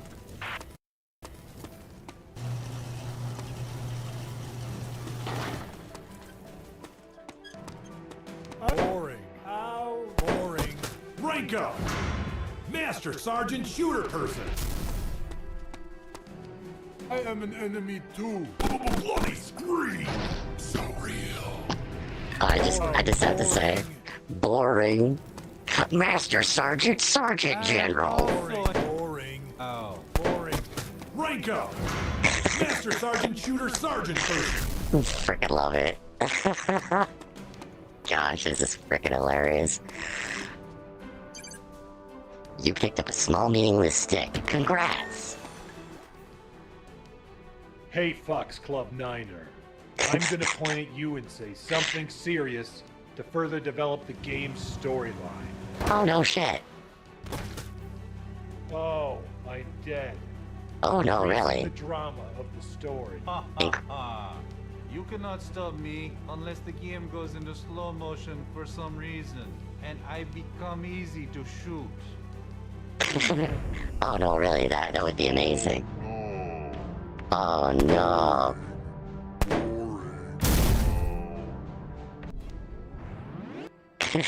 Rank up! Sergeant, Master Sergeant Shooter Person! Master Sergeant, Sergeant Shooter Person. At your service. The frick. I love this shit. It's amazing. Boring. Boring. Rank up! That was scary. Master Sergeant Shooter Sergeant Important Person of Sergeant's Extreme! Sergeant's Extreme. What the frick? I'm sorry, I can't. Boring. I can't not react to this. I'm sorry. I was laughing in the background here. I thought it would be entertaining. Man. Here we go. I am a paratrooper because that is a real-life war scenario. Yes. You cannot shoot me because this is a cutscene to make the game feel more dramatic, like a movie. Soon I'll be landing. I have landed on the ground. Bloody scream! So real. Freaking love it. Rank up! Sergeant of the Master Sergeant's most important person of Extreme Sergeant Sergeant to to the the max. I could totally voice act this shit. Oh my gosh. Sergeant to the most extreme. Yeah, let's do it. I have a gravelly voice with a big full accent. Talking about that. I have an eye patch and I wear a nice suit. Good for you. Means I am leader of bad guy. I Yes. hold a nuclear missile bomb. Nuclear I will missile never give bomb. Nuclear missile bomb to you. Give No. the nuclear missile bomb to us, leader enemy boss, and then put your hands up. Okay. USA is dominate. The freaking thumbs. Right here. Oh, shut up. Oh my gosh, I freaking love the hell out of it. Okay, you can kind of see how freaking amazeballs that is, and you can get why, like... Wait, did I have studio mode on the entire freaking time? Am I really that stupid? No! I can't believe I did, even did the react. Now, should I do something really cringy right now? Oh, I totally am gonna do it. Okay. Because you can't tell me what to do, it's my stream. So, I'm gonna play that again. Like a total noob. And, just like I never reacted the first time, I'm gonna react again. And you can't tell me this is not the first cut I did or whatever. Can't tell me what to do. So my stream, I'm gonna react a second time, as cringy as hell as that is. Oh my gosh, I can't believe I freaked that up. Okay. Let's do this again. Okay. Sorry about that. That was dumb as hell. Oh boy. War never changes. Or Or does does it? it? No. The war has changed. Did it? Did The answer it? is no. No, Unless it is yes. because it could No, be. of course it is. No. Is Yes. war. Yes. No. Yes. Yes. Mm. Here's your objective. Blah, blah, blah, blah, secret base. Blah, blah, blah, blah, plan. Blah, blah, blah, nuclear missile bomb. Blah, blah, Yeah. blah, counting on you. Utmost importance. Win. Good luck. Yeah. Let's win. Entering real life war scenario. I missed that the first time. Boring. How Boring. Rank up. Master, Master Sergeant Shooter person. I am an enemy too. Bloody scream. So real. Boring. Boring. I am all. No, wait. Boring. I got a really good idea. Just give me a moment. This will take.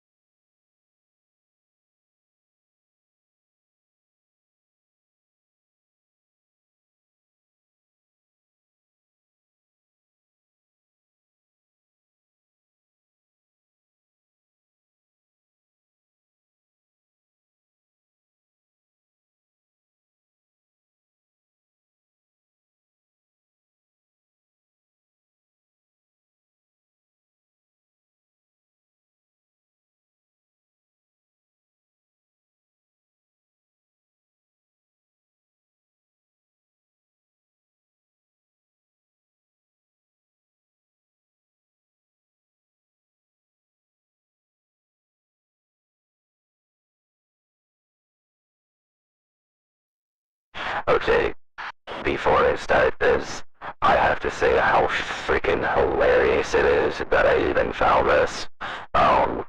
I really want to see what this sounds like. Just give me a sec.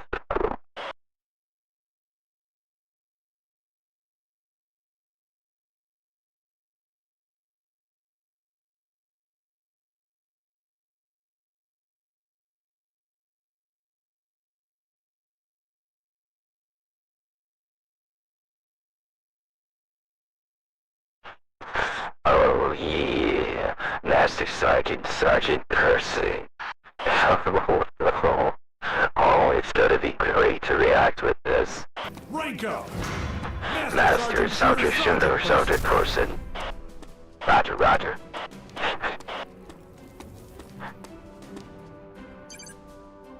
You have picked up a small meaningless stick. Congrats, good job, soldier. Hey, Fox Club Niner. Fox I'm Club gonna point at you Niner. and say something serious to further develop the game's storyline. Yeah, what he said.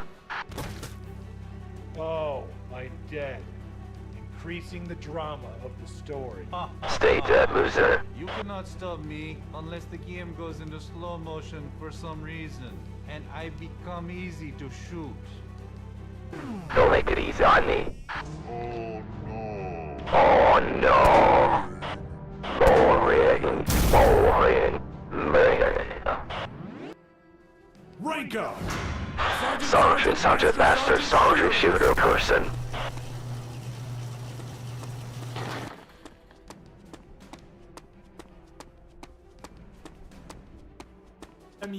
Boring. Boring. Rank up. Oh, that's good. Master Sergeant Shooter Person. Those verses come on along. Oh my gosh. Oh, look out for that guy. Boring. Oh, it's another enemy. Look out, soldier. Another enemy. Go to the waypoint, soldier, you dumbass. On the left. I am a paratrooper because that is a real-life war scenario. You cannot Six. This is a cutscene to make the game feel more dramatic, like a movie. Soon I'll be landing. I have landed on the ground. Bloody scream. So real. Boring. Rank up. Sergeant of the Master Sergeant, most important person is Sergeant Shooter. It's such a freaking 50 sheets of white note paper. Good job, soldier. You found the paper we needed. I have a gravelly voice with a big I am full bad accent. guy. I have an eye patch and I wear a nice suit. This means I am leader of bad guy. I hold a Bad guy nuclear leader. missile bomb. I will never give nuclear missile bomb to you. Give Oh, the you nuclear suck. missile bomb to us, Leader Yeah, Boss. do it. And then put your hands up. Hand it over. USA is dominate. Yeah. USA. USA. USA. USA. Woo. What the hell? Okay, I'm gonna go back to the voice changey thing. Give me a sec.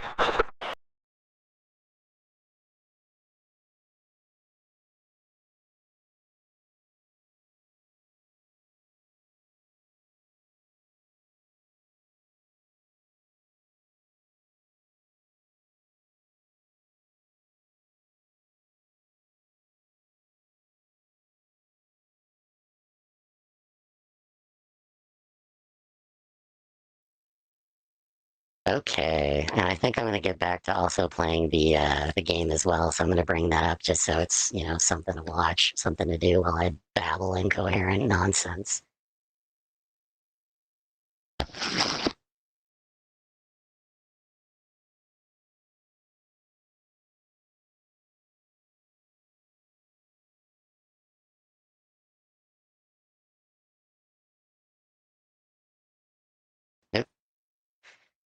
Yeah, because my incoherent nonsense is totally tons of fun or whatever. I think I'm just gonna continue with the current topic. So, as you can see by that mean garbage pile of a video game, it kind of shows you, kind of in a clever way, of how games have just kind of eroded themselves to these different mechanics. If you noticed, there was the guy who had to get a useless stick. Like, it has some objective purpose to the game. Useless sheets of paper pointing to the stuff you have to read. Useless objects that you got to store in your inventory. Why? I don't know why. You just have to. You have to have those things for whatever freaking reason. Do you know why you need them? I don't know why you need them, but they're there. And I think it's honestly really stupid. You play a game, you expect it to go a certain way, you expect to, believe what the bad guy's saying, and go like, yeah, okay, I'm a bad guy. Oh no, I'm gonna shoot you. I'm going in slow motion. Can you kill me? Let's find out. Pew, pew, pew. like you can get how stupid it is. And it kind of shows, obviously, an extreme example of the various problems that are with, modern game design. But I think it gets across the point. And I think what makes it so, interesting is that if you're playing a video game and you don't connect well to the main character, then it's just a boring game. Why would you want to play a game that, does these things, like making it feel like a cinematic or like a movie by going in slow motion, having a character die to increase the drama, or, you get what message it's laying down. It's lazy. That is not methods to try to get you to care about the main character. It is a soulless game. That silly meme of a game that I showed you was an example of a soulless game. Obviously, overly exaggerated, but it gets the point across very well. And the one thing that I struggle with a lot in game design is I really want to figure out, how can I, being a single individual, produce a video game on a grand scale and still get you to care about the main character, get you to care about the actions of what's happening in the game, get you to care about the events that are happening, to really feel and understand the character's motivations, to really grip the dire experience of the world that is imposing upon the character all of this, suffering. I ultimately want to get you hooked on that. But for me to do that is a terrifying amount of to-do items that I have to do to, sell this, main character. Because creating a video game is like an illusion in a way. It is both art and illusion. I have to somehow get you to think about this main character a very particular way. And if I fail to do that, which is going to take a lot of work for me to actually get you to believe this main character and to like really get invested in the story of the world that they're a part of. Oh gosh, like there's just so many games out there that just don't do that. And it's really quite a shame. The only thing I can do about it is make games myself.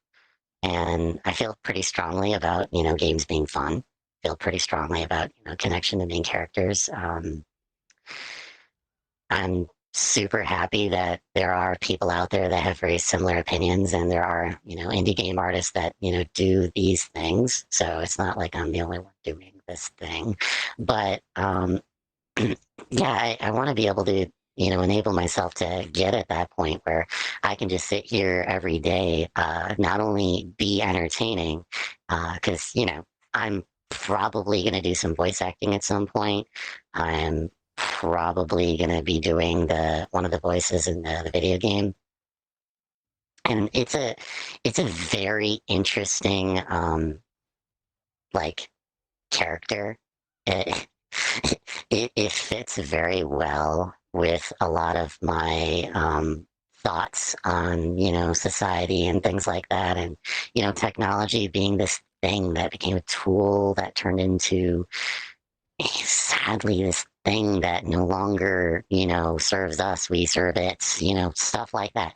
It is really cool to, like explore those ideas through the eyes of a character instead of just getting on, a platform and winding up a storm. It's like, what is that going to do? Nothing. So why don't I make a really interesting character that's easy to understand?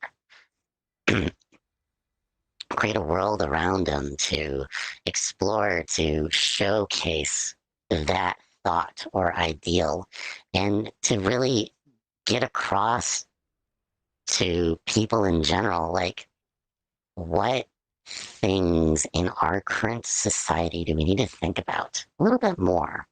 Like, I'm very passionate about gaming, so I'll do a lot of thinking on that. And I might also help, like, with trying to explain what things we need to start caring about, what things that we really need to do to demand as a consumer, and to, hopefully inspire, future games to be like. Because the numbers don't lie. Garbage sells. I don't know why garbage sells, but it does sell. And it's just a shame that it does, because I'd love for there to be games that are created not for the sole reason of how much they'll profit. I mean, because I think people need to make a living, but at the same time, what is one to do? You make a living, but then you trade something. Like, and I feel that's what the part about this that sucks. You don't get paid enough. At least getting paid enough to make a living. So when it comes down to things, it's like, what are you willing to trade? Rights of ownership? Are you willing to give some features, or what about the main character? Maybe you will care less about the main character, and maybe we make the character more watered down, less dialogue.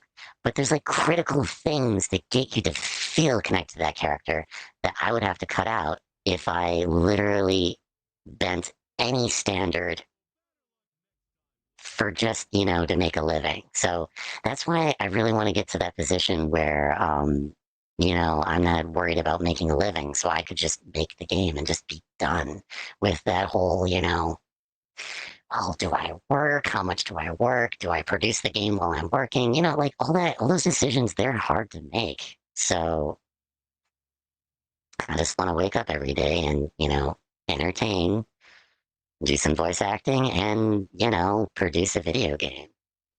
That's ultimately what I've been trying to do for years. But I just keep feeling like, 2 steps forward and 10 steps back. These past like 3 to 4 years have been garbage.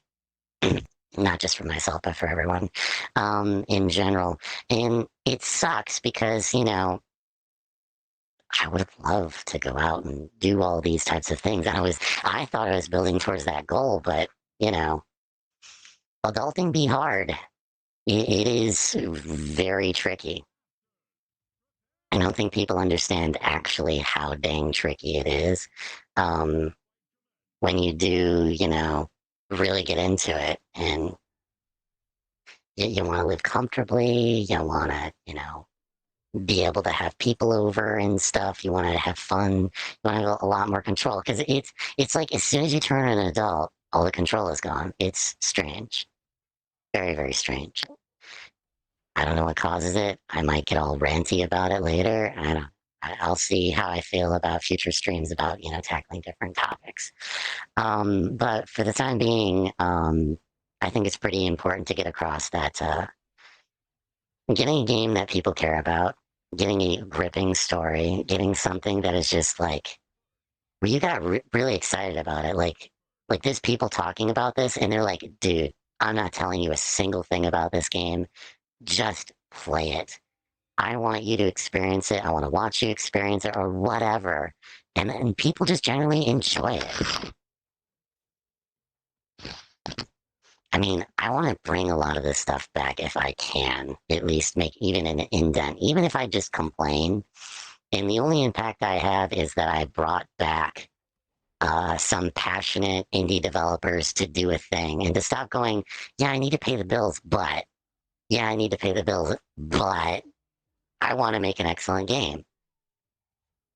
I don't want there to be that compromise anymore. I don't like it.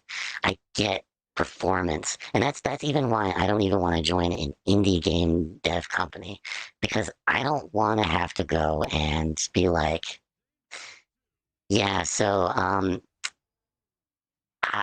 gonna have to like make this game perform well and feed not only my family but also everyone else in the company's family. And yeah, the main character is gonna have to be cut back. I know we planned like 20 cutscenes, but yeah, it looks like even though these are core critical parts to the identity of the character to really build out this world, yeah, we're not going to do that. We're cutting way back, and then the soul is gone. The game is garbage. It is just another blip in the world of just something that sits in a pile of Steam library games, and no one cares. And as soon as any little bit is compromised, it's over. And that's why I don't know. Like, I don't know. I know it's going to be hard because game design is infamously the most difficult freaking thing to do. Just to kind of say, just off the bat, graphic design, marketing, sales, website design, coding, programming. Let's see what other things we've got here. 3D modeling, a deep understanding of physics, a deep understanding of optimizations, bottlenecking, performance testing, real world production of the game, beta testers, beta tester groups, all that, planning, and then getting it out into the world. How is it going to be produced? How is it going to be distributed? How is it going to be on all these platforms? how are we going to get people to notice the game? How are we going to get enough funds for the marketing budget? How are we going to even produce all the features, create the maps, the map design? Um, what about the unique mechanics? How are we going to design all the unique mechanics, the cutscenes? How is all that like movie grade cutscenes going to be created? And how are we going to be able to get animators to animate and to make that just as good as a Pixar movie? How are we going to render our cutscenes? How does that work? Like, heck, I've had to learn so much that it's like just super overwhelming. Like, I just tried to learn how to record professional cutscenes. And I just have to say, like, learning how to do a professional cutscene has been a big thing.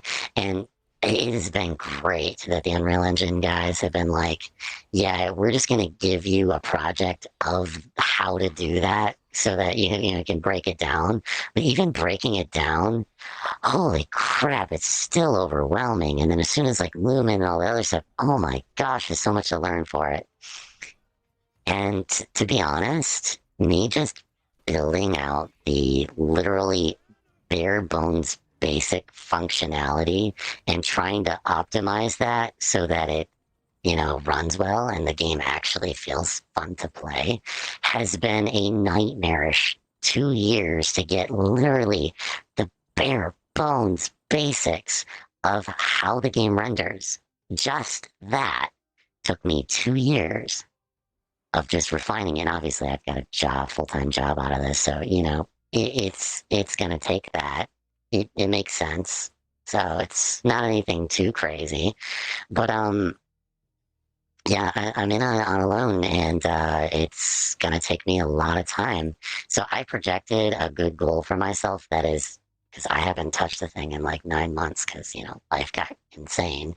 But, yeah, I figured it's going to take me a realistic 5-year time span with a full-time job, with a mildly, light development schedule.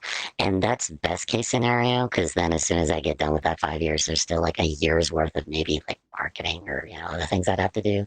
So there is still a like dinosaur and a half's worth of things to do that I just have no idea how the heck I'm going to accomplish all of that. And that's to produce what I am explaining, a game that has soul, story that you care about, and possibly a sequel? I don't know. So, like, it's really hard to know what to do in terms of, like, how am I going to sell this thing? How am I going to sell even more than 2 units? How am I going to make this, like, not like a year or 5-year waste of time? And to be honest, I'm a little bit freaky towards that because in programming in general, I tried to launch my own business. I mean, I tried my best and it just didn't work out. And honestly, it's hard just to make a salary. If you can accomplish that, good job. If you can retain enough money just to make enough to pay your bills, that is a good job there. And I think I accomplished what I set out to do, at least for my goals and stuff like that. It's just what I was trading to get whatever I wanted was just, it didn't make any sense. If ultimately things don't work out for you and it doesn't make any sense, why do that? Just,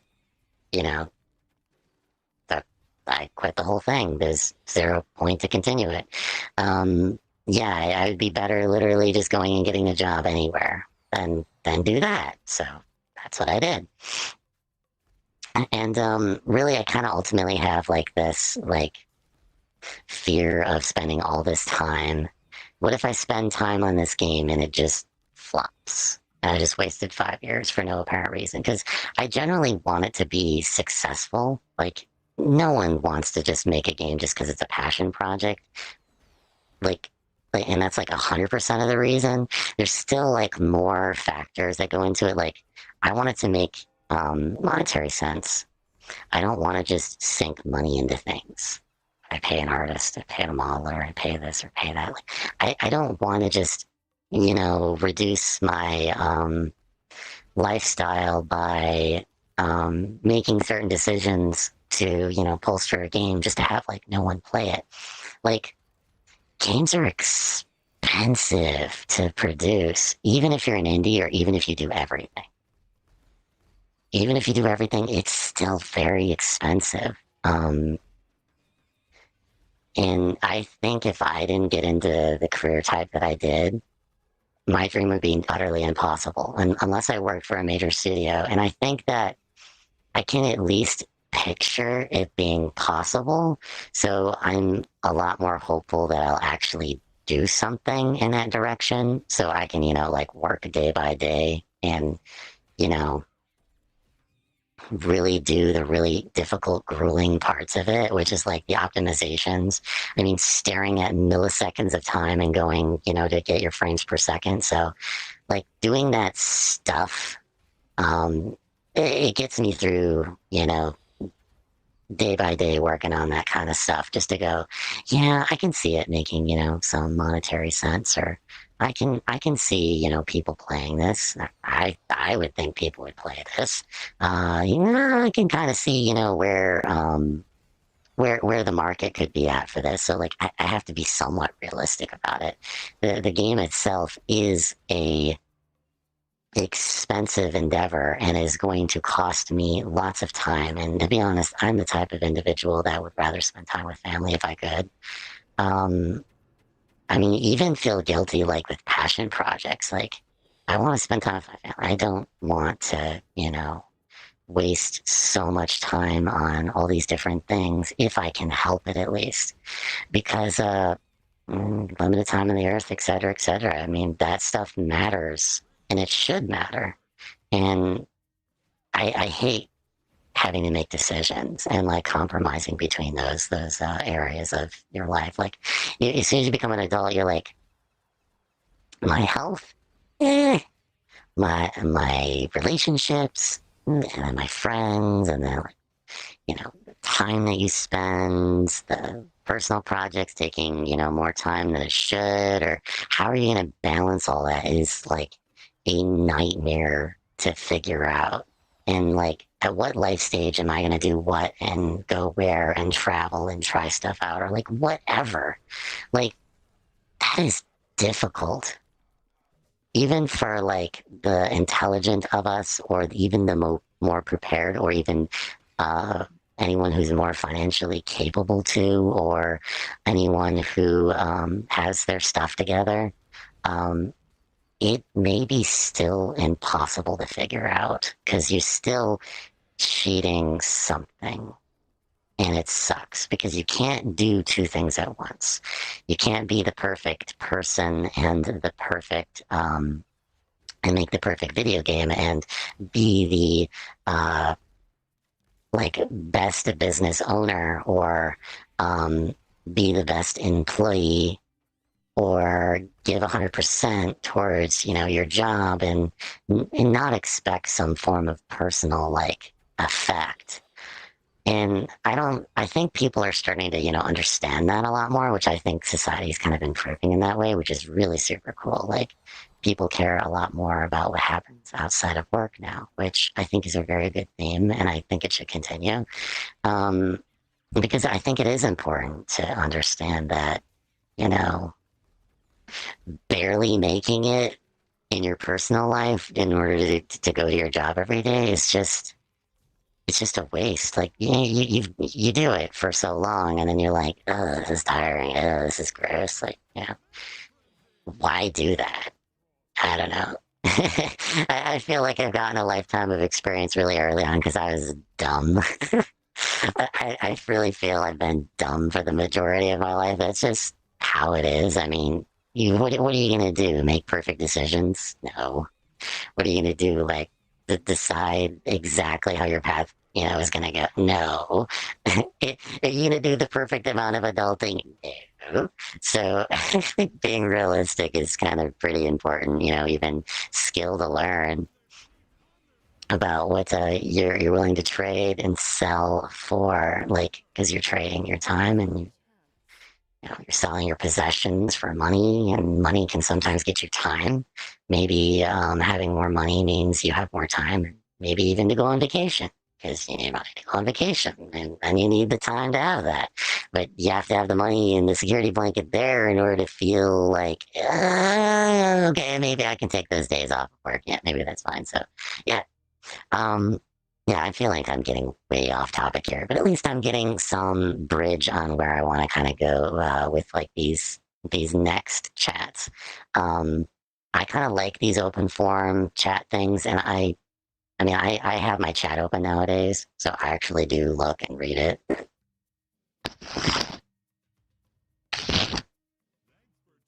So I do think I'm gonna be a little bit more engaging if I can.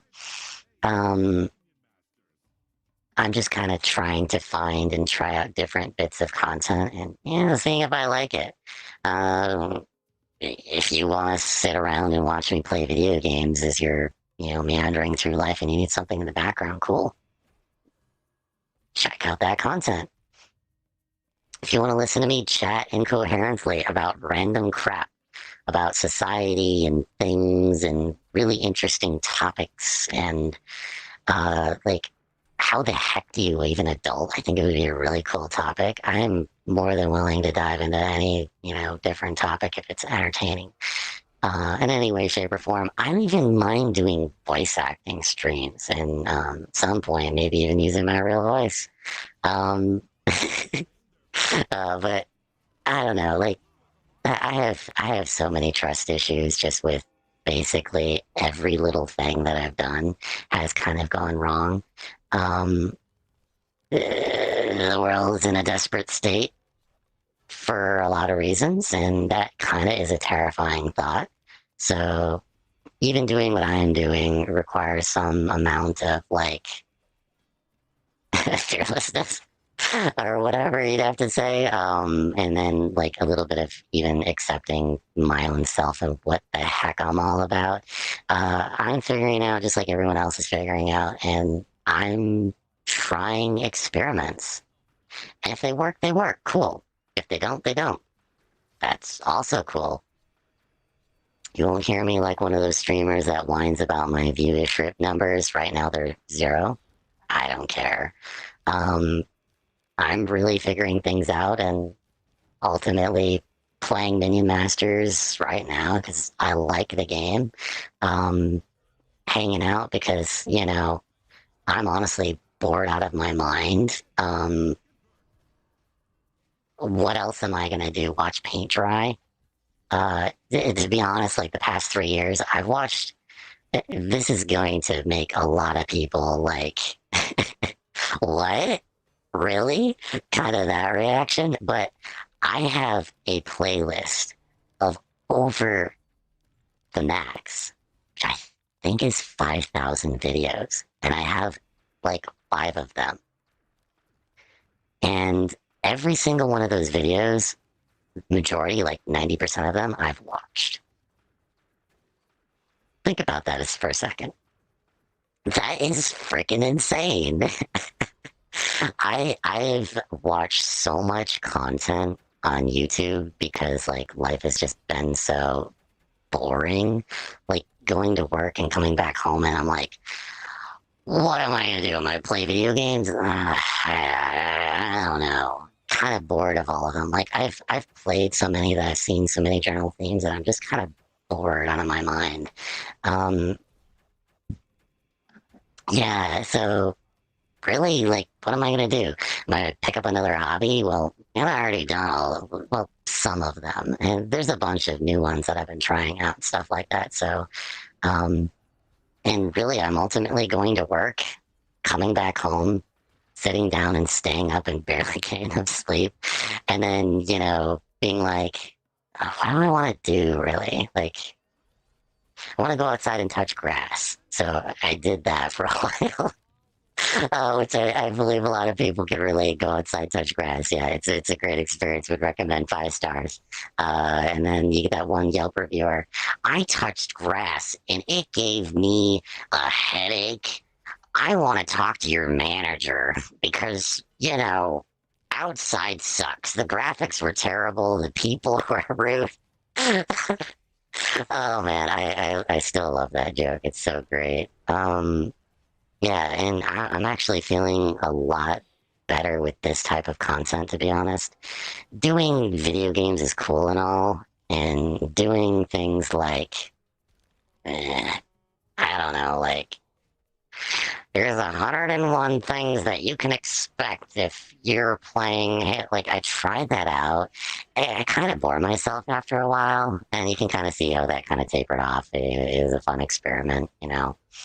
There were a couple things that I was passionate about at that time, which was the zombies experience. I mean, it was a big nostalgia, like, I really care about this topic.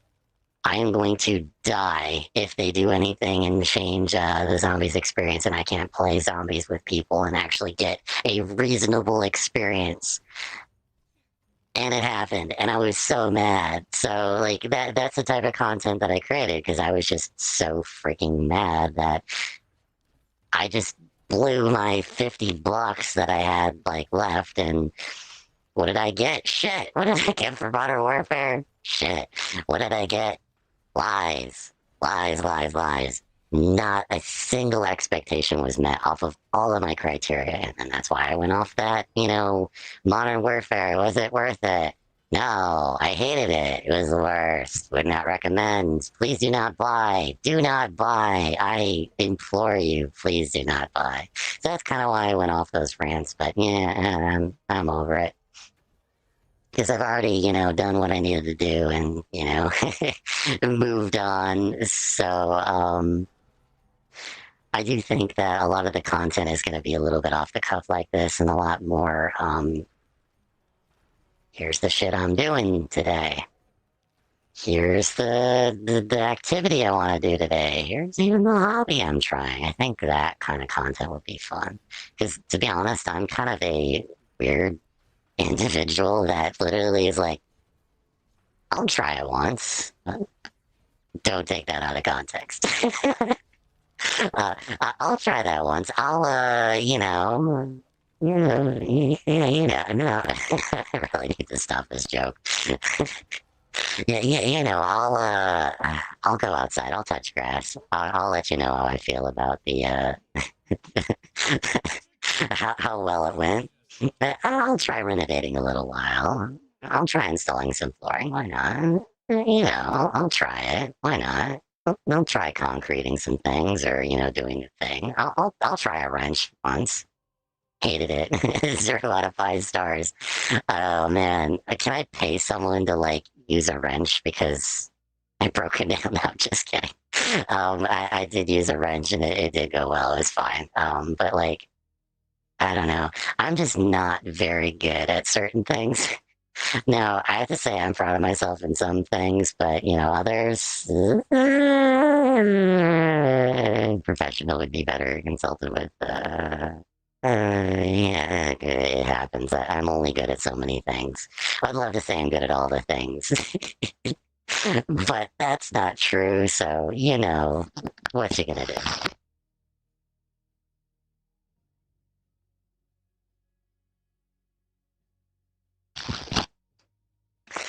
Yeah, so I'm happy that the stream's been going so well in terms of like content, the directions that I went in, and even going all the directions and getting off topic was fun. And the stream stabilized after a while, so I'm very happy about that. I am glad that problem was resolved or whatever. So now that I've kind of gone through a lot of my topics, I think I want to circle back to my game junk. I am actually genuinely excited and have been for quite some time about the various things that I am doing in the game. Like, programming it has been such a joy when I do get things right and everything clicks in place. It's just so satisfying. The scenery and design components to it has been making me so happy. I'm, yeah, obviously being careful not to spoil anything, but or even get into even what the game's about. But as I said, given enough time and given enough safety for talking about this type of stuff, I would be glad to once I get up all those safety barriers and whatnot. So, yeah, the game stuff, I love it. I can tell you about a game though that I have built that I am okay with talking about because it was something of a concept that I enjoyed, and so I made a little space game, and if I haven't mentioned already, I make 3D games. I'm not a 2D game developer. I am a 3D game developer. I probably never will be a 2D game developer. I tried it for a while, didn't like it as much. So just to kind of get that across, the video game that I worked on, I was very proud of. I was fairly young when I worked on the thing. It is called Metal Space. It is a space sim game that is all about gathering resources in the depths of the outer space and going around and killing, bad guys, protecting the rig, destroying asteroids, and it generally was a great, fun game. I liked it. I didn't release it or really do anything with it. There's a weird variation of the game because I was just feeling a little bit sassy. At one time, I made a video game where, I used the old mechanics, so it's actually available. I need to post that somewhere. I'm gonna probably post that somewhere if I get some time. But yeah, no, I made a game and it was like really fun. I probably would give the game away for free because there's really not much to it. There's not really many features, and I don't really feel like super passionate about building it out, so I'll have to kind of see.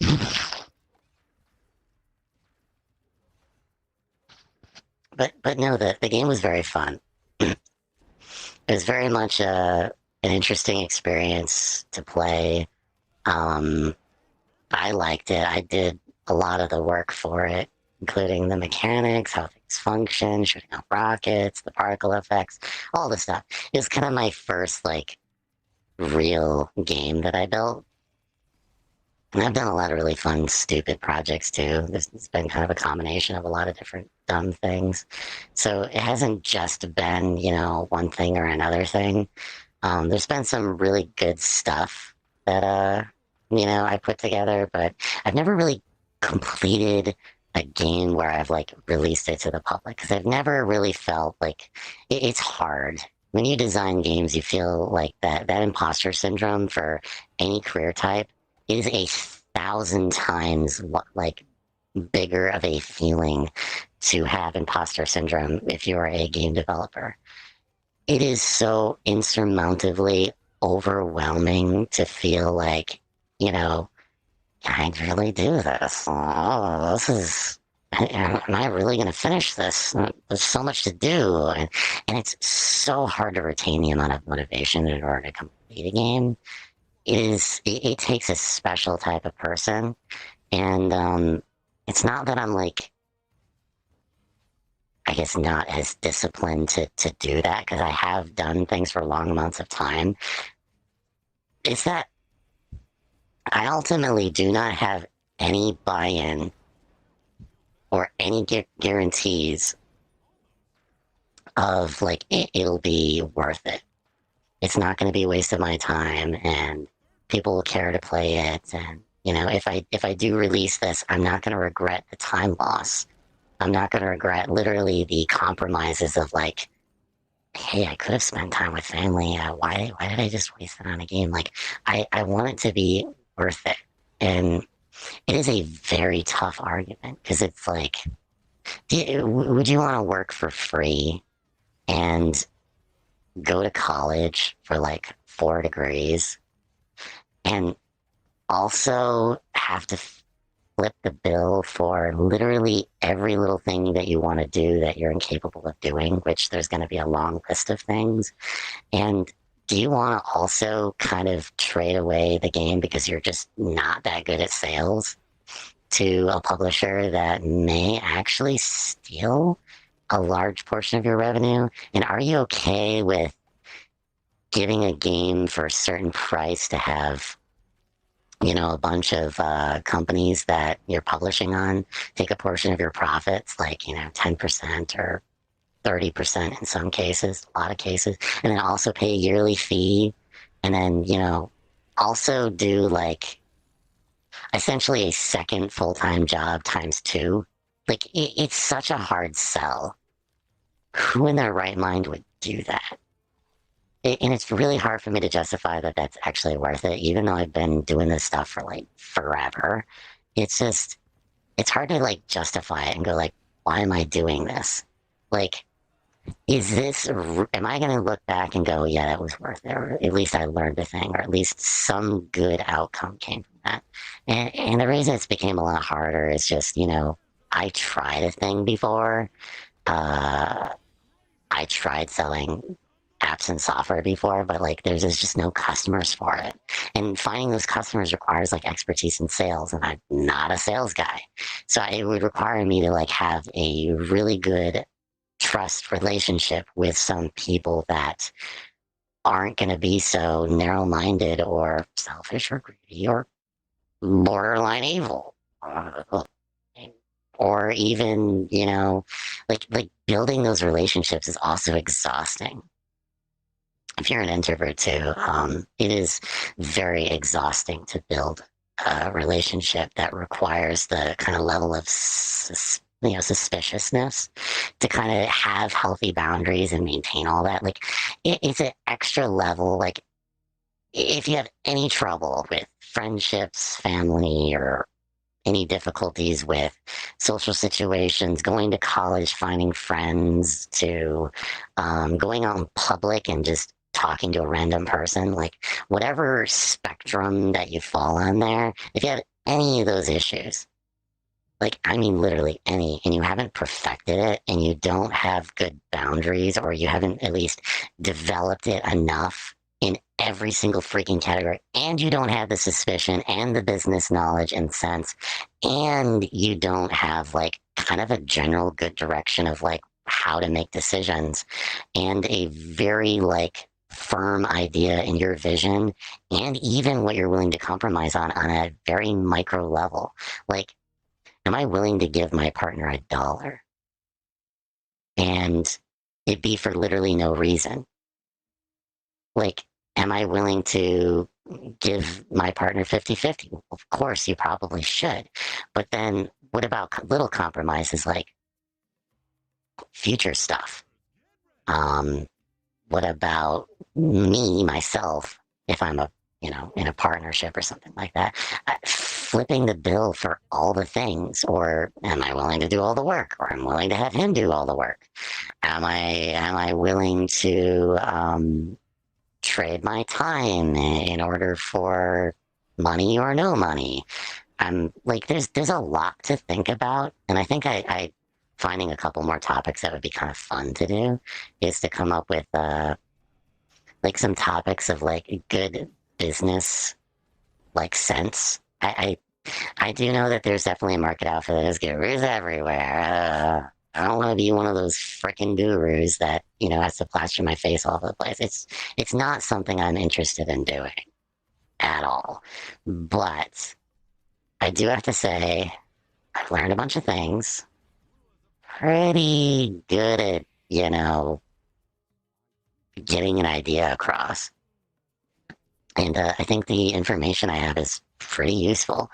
It helped me develop a pretty good business sense, and I do think I've learned quite a lot from my experiences. So if that helps anyone in any way, I'd be so happy about that, and I think it would be great. So why not? I'll make it a topic sometime. It depends really what interest you guys have. If you have any interests, feel free to let me know. Pretty easy to reach out to. Yeah, because that would be really cool to like really just do all these different, topics and things. And hey, if you learn a thing, cool. If you really seriously want to get into business for yourself, cool.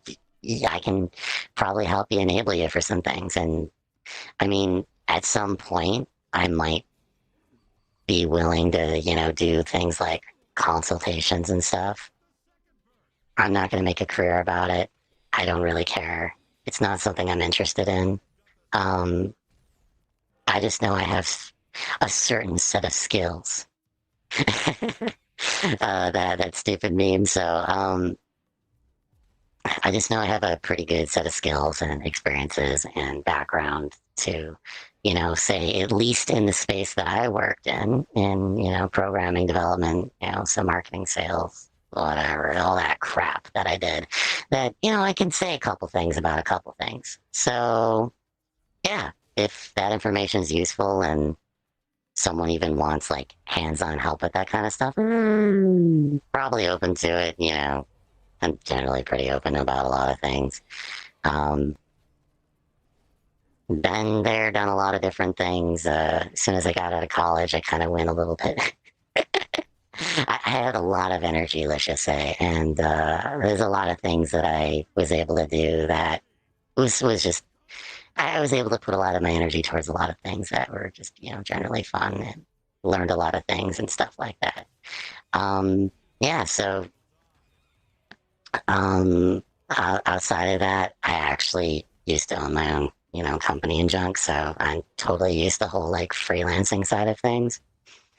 And like I've built things for, random people to, doing a bunch of different stuff. So been there, done that, do a bunch of things. So I don't mind making those discussion topics if it's interesting. Why not?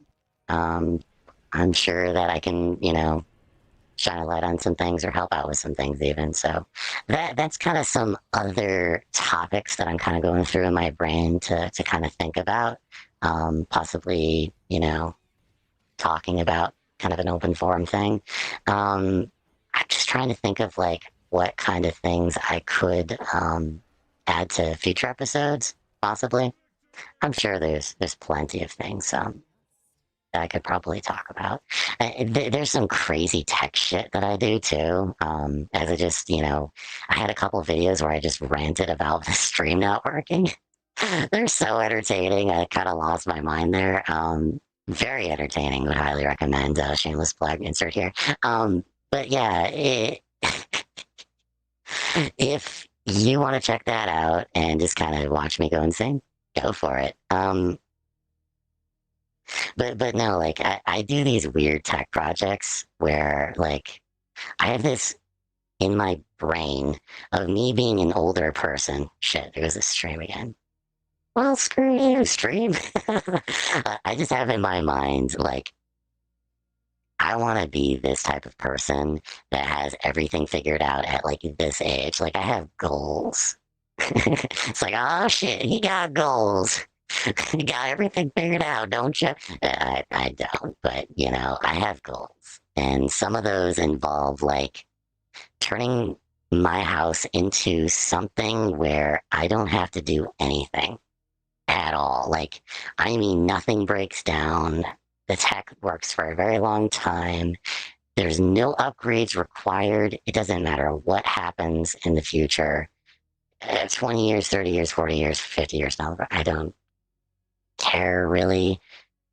But I hate having to struggle or suffer through life just burning through time and wasting so much time for no apparent reason. So there's like a lot of things that I do, like little projects of like future proofing a lot of things. Future proofing Wi-Fi, future proofing, tech, future proofing house, future proofing stuff. I'm a DIY nut. I'm also, heavily into technology, and I honestly just want to put life on easy mode. I want to figure that out, just like everyone else wants to figure that out. So I might actually make that a topic. Like, how can we put life on easy mode? Like, let's figure that out. Let's make it a discussion. Let's figure out what makes life so challenging. Maybe there's something to it where, maybe this is a shortcut. I mean, I think humans are so smart, and I keep going around wondering why this isn't a thing. Like, why is no one talking about this shit? Why is there no like adulting stream of like, how the heck do you get up in the morning and go to work?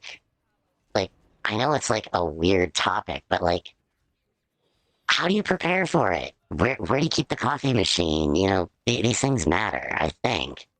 And there's so many inefficiencies in life that we trip over that really just make us miserable. I don't even think we understand why, because we're too busy. I think there just needs to be a discussion about it. We can improve everything, but, you know, the rat race is real. Life is complicated. Things don't generally go, you know, smoothly. And honestly, I think 90% of things not going smoothly is just a load of crap. Like, things are not going smoothly, not because of things that are within my control. Generally, there are a lot of things that are outside of my control.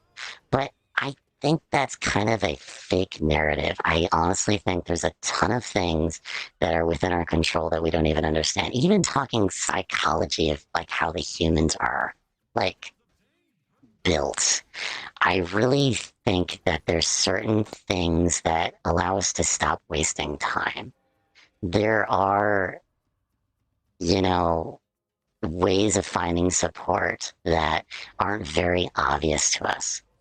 And it's very easy to do stupid things like I do stupid things and I watch like, I don't know, 8,000 YouTube videos over multiple years. Like, I think it's really easy to do that and then not realize how much of a time suck it is and how, like, even though we told ourselves a rule, we are not going to waste time in these things. And then we just do that. And well, it's just like, come on, stupid, dumb self. Why did we do that?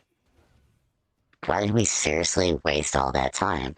What is the point of doing that? Like, what did we gain and what did we find? Nothing. What was at the end of that, you know, rainbow road that was painted with apparently, you know, easier life, more money, etc., etc., etc.? Nothing. So I think caring about caring about things is kind of one of those things that I don't think there's really a lot of content out there for. So, I mean, I'm passionate enough to talk about it. So maybe that's a thing. I don't know. I'm just kind of spitballing here, thinking about different ideas, and yeah. If it works out, it works out. If it doesn't, doesn't. Why not try a couple things? I don't know. So I'm just kind of, you know, spending some time on this stream thinking about a bunch of things, kind of where I want future content to go. Thinking about things that I might be doing for content. Can I do things and make a career from it? Can I promote my video game through this? I don't know. So I'm just kind of trying some things out and just seeing where things take me. If it goes well and something, you know, works out, then why not? Because honestly, I'm just bored. Like, I think most people in general are just bored. I mean, the internet's fun and all, but how do you even find activities to do if you're like, you know, plugged into the internet all the time? There's so many different things that I have thoughts about, but like, where do you plug into that? Where do you find these weirdos? Where do you even find people who are even interested in technology? Like, where are they on the internet? I don't think I'm the only one that has that kind of opinion. It's like, what are you gonna do to, like, not be bored? What are you gonna do on a daily basis? So what are you gonna do after work? You're just gonna watch YouTube all the time? Like, me being a dum-dum? I mean, like, I don't think it's really a problem that only a few people go through. I think there's a majority of people have that problem. Like, I just got from work, and I'm exhausted, and I'm tired, and I'm just gonna watch YouTube, because what else is there to do? Oh, look, a movie came out. I guess we'll watch that. I guess I'm just gonna binge Netflix, because what else is there to do? And I don't think that it's really quite obvious because like things have gotten so complicated. Society's gotten so complicated, so it's kind of like hard to know like what am I gonna do next? I don't know. The parks are kind of empty. People don't go outside and touch grass, so what am I supposed to do? Hey, how you doing? I see you outside touching grass. Want to go get a burger and In-N-Out? It's like, hello, weirdo. Go away. So it's like, how do you do these things? And the gym used to be a good one, but now there's like this weird etiquette thing. Like, you can't talk to random people now. It's like politically incorrect or offensive or something. So you can't just generally be like, yo, those weights, you'll be pumping. You're doing good, bro. Like, you can't just do that shit, like, at all. It is super offensive. And, like, bro, I'm doing my set. Shut up. I came here to shut off my brain. It's like, well, everyone's shutting off their brain everywhere. Like, where is there an area where people don't have their brain shut off? It's super weird if you really think about it. Like, realistically, where is there a place to go where everyone isn't going to respond, go away, why are you talking to me? Yeah, I'm busy, or, yeah, I just came here just to turn my brain off. It is like everywhere. Even people in like grocery stores nowadays, like sometimes you go to like a grocery store on a regular basis, but people are grumpy. Like the employees are really grumpy there lately. And it's like, not like you can go, hey, so you were stocking some things and what's that? Oh, that was hilarious. Does that stuff happen often? What do they do if like, one of the things just explodes? Or what if a customer throws a fit? Like, has that ever happened? You got some cool stories? Cool story, bro? Like, you can never just casually throw that shit out there anymore. It's more like, I'm at work and I just need to put the box on the shelf. I just want to go home and watch Game of Thrones. And that's like the interaction. You're like, what the hell just happened? So I don't know, like I might talk about topics like with that too, because I generally want to figure that stuff out as well. Because I think generally there is like this weirdness of like people not wanting to ask questions. And it's very strange.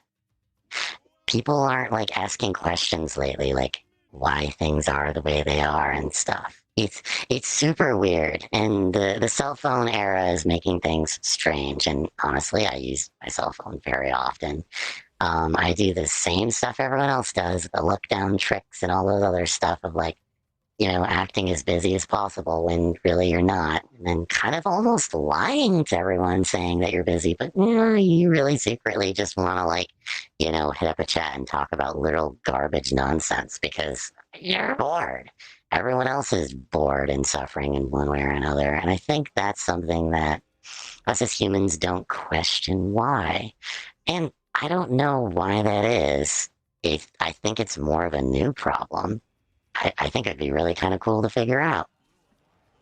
I don't know. I'm very curious about other people's perspectives and stuff like that. I'm a pretty open person about that type of stuff. I really kind of want to even figure it out myself, or hear people's stories on that type of stuff. So I don't know. I'm kind of thinking through, even while I'm also talking about where I kind of want the content to go. I kind of like podcast format a little bit, like, but I feel like a lot of the podcasts lately have been talking about things, kind of weird things, like sensationalism. Like, they're sounding more newscasty, or it's like da da da da, coming on like a game show. Let's talk about drama, and I'm like, really, I really want to rot my brain with this. And almost every podcast and things that I look like look at, they are very specialized topics about a very specific thing, and they're very boring and dry. It's like, okay, what am I gonna do? I don't know. Like, where are these stupid platforms where things actually like get talked about? I mean, like real shit that matters, not like, oh no, he had the baby. Oh no, it wasn't the father. It's like, gosh, if I have to see one more cat video or one like podcast where someone comes on and is like, you know, we're gonna talk about drama. And drama, drama, drama. Oh, have you seen that shit? Let's react to it. Ah, ha, ha, ha, ha. That guy's an idiot or a loser. It's like, what the hell? Like, where's anything nowadays? And I get there's a plethora of, like, individual creators that do podcasts and stuff like that, but, like, seriously, even there, it's kind of sensationalized, like through some form of political lens or something like that. I don't know. The world feels strange to a lot of people. But I know it's not that strange. It's just strange to me, but I'm sure it's also strange to other people too.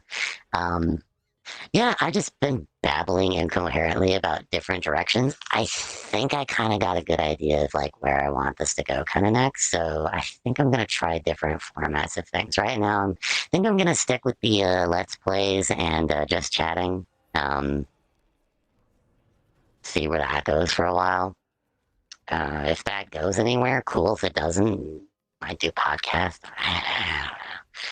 To be honest, I'm figuring things out as I go along, just like most people are.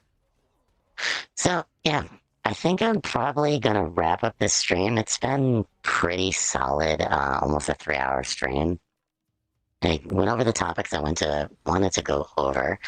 I also picked a couple new topics and also teased out a couple maybe future episodes of some things of like, you know, topics of things I want to talk about. So, yeah. I think after this game, we'll probably wrap things up, because, yeah, I had a lot of fun. Played a lot of Minion Masters. Kind of dug into the brain and found a couple really interesting, you know, thoughts about different things and stuff. So, I don't know. We'll see where that goes. And as I mentioned before, I'm kind of a weird individual. I even wanted to write a book at some point. You know, like weird stuff like that. Like I wanted to do all the things. And then I was like, I'm going to be on this planet for how long? I can't write a book and do a podcast and develop video games and start a business and do that and go vacation here or there and travel or whatever. I can't do all these things. It's just not possible. So, I don't know. I've been, you know, being a little bit more choosy about things and a little bit more thoughtful about it. I just think that would be just super cool for, you know, just to kind of like explore all these different things a little bit. And if it helps, you know, you find out a cool game and, you know, not blow a bunch of money on a certain game, then cool. If it helps to like, you know, learn a couple business things, then cool. If you know, certain topic is interesting, then might as well go down that route. I don't know. I'm naturally a creative, so, you know, I've even tried things like crafting. So there's a wide range of things. I might even just do things where I try stuff. I don't know yet. Like, I'm still like figuring it out. I mean, I could even completely change this around to be entertaining. I could do things like, you know, crafting and just doink around with that for a while. Or I could just literally create a channel that's like trying shit. Like, oh, I'll try that out. How did it go? How fun was it? You know, stuff like that. I could just do all that because I am weird. Like I bounce around between so many different things. I think I've tried quite a bit of things, and I think trying things would be an interesting thing for a lot of people, because you know there's a lot of stuff out there to do. Resin and this and that, and there's a lot of shit I want to try. So, yeah, I might create content for that. We'll see. But yeah, I think I'm gonna about call it. So, see ya. This will be about it. So, let's just kind of, close that out, hit outro. Goodbye. Bye bye now.